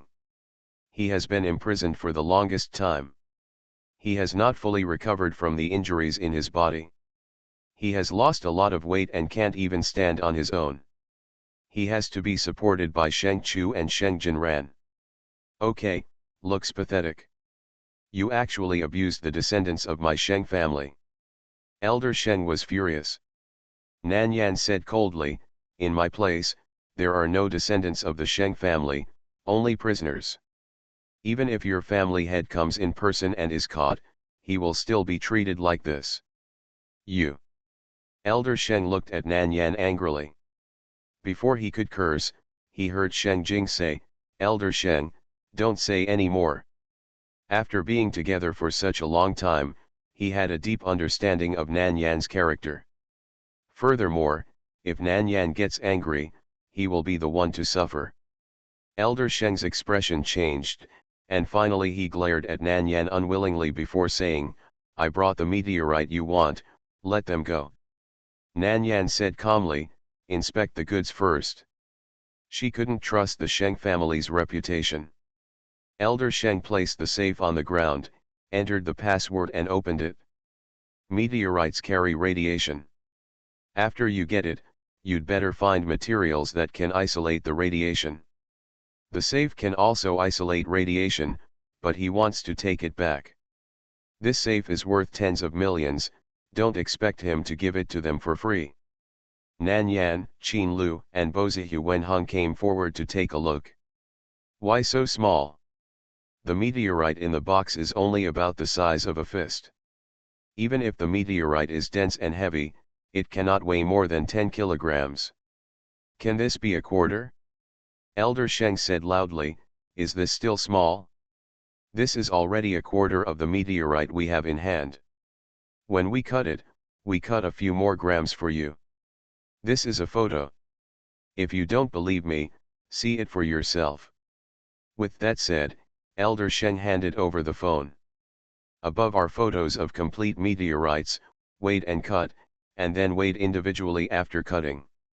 Indeed, according to the photo, this small piece is a quarter, with a few grams more. Nolan thought thoughtfully, maybe it was used for research over the years. Meteorites are consumables, and with the use of them in experiments, there will definitely be less and less of them. It is impossible to keep the same weight all the time. The meteorite was put in the box that Nan Yan and the others brought, and then Nan Yan said, "I will return it to you. I hope that we will not violate the river in the future and never meet again." Elder Sheng replied with an ugly face, "I will convey this to the head of the family after I return." Sheng Chu and Sheng Jinran supported Sheng Yu and Hang. Sheng Jing walked in front alone, and the four of them went to Elder Sheng's side. Before getting on the plane, Sheng Jing looked back. He actually didn't want to leave. However, under the current circumstances, he had no reason to stay. Then go back to the Sheng family first, wait until he finds an opportunity later, and come see them again. Hashtag. After exchanging chips with the Sheng family, Nan Yan and the others returned to the imperial capital without any delay. The meteorite was taken away by Qin Lu and brought to the imperial capital laboratory. There are the most outstanding scientists in China. Only when the meteorite is placed can it be of greatest use. Nan Yan had a pass to the laboratory, and Qin Lu applied for additional permission for her, allowing her to come in and out at will and participate in the study of meteorites. Half a year passed in a flash. It's another year of college entrance examination. Nan Yan still remembers the agreement she made with Yu Ziwen, the former dean of Zhide High School and now the principal, that she would take the college entrance examination as a candidate of Zhide High School and give him the top score in the college entrance examination. The principal of Taito University opened a back door for her, hiding her identity as a Taito University student, and asked her to go back and take the college entrance examination. Qin Lu accompanied her back to Jinqing. Mr. An also came back with him. ANS has now become the most powerful company in Jinqing. And Mulan has managed the company to flourish, and with Qin Lu's secret help, it is difficult not to be strong. As for ANS Hisai and Inciting, they have now been promoted to the heads of the branch. The two brothers have realized their previous mistakes and have been studying with An Mulan recently. They want to be like him and ask for Nan Yan's forgiveness. But Nan Yan never gave them a chance. The two of them were not discouraged and were ready to spend their entire lives begging Nan Yan for forgiveness. As for An Yeoking, after half a year of treatment, there is still no improvement. He can only use a wheelchair to get in and out. His energy is not as good as before. He has become dementia and his reaction is much slower. After returning to Jinqing, Nan Yan accompanied Mr. An to visit him once. When An Yeoking saw the two of them, he shed tears of remorse. He knew that Nan Yan had excellent medical skills and that divine Dr. Hua was her master, so he wanted to ask her to save her. Nan Yan did not look at An Yeoking, but looked at Mr. An. "Grandpa, do you think I should save you? Just ask, and I will listen to you." Mr. An looked at his son who was now gray-haired and demented, and turned away. "He is not qualified for you to save him, Yan Yan, you don't have to wrong yourself, Grandpa will not ask you to save him."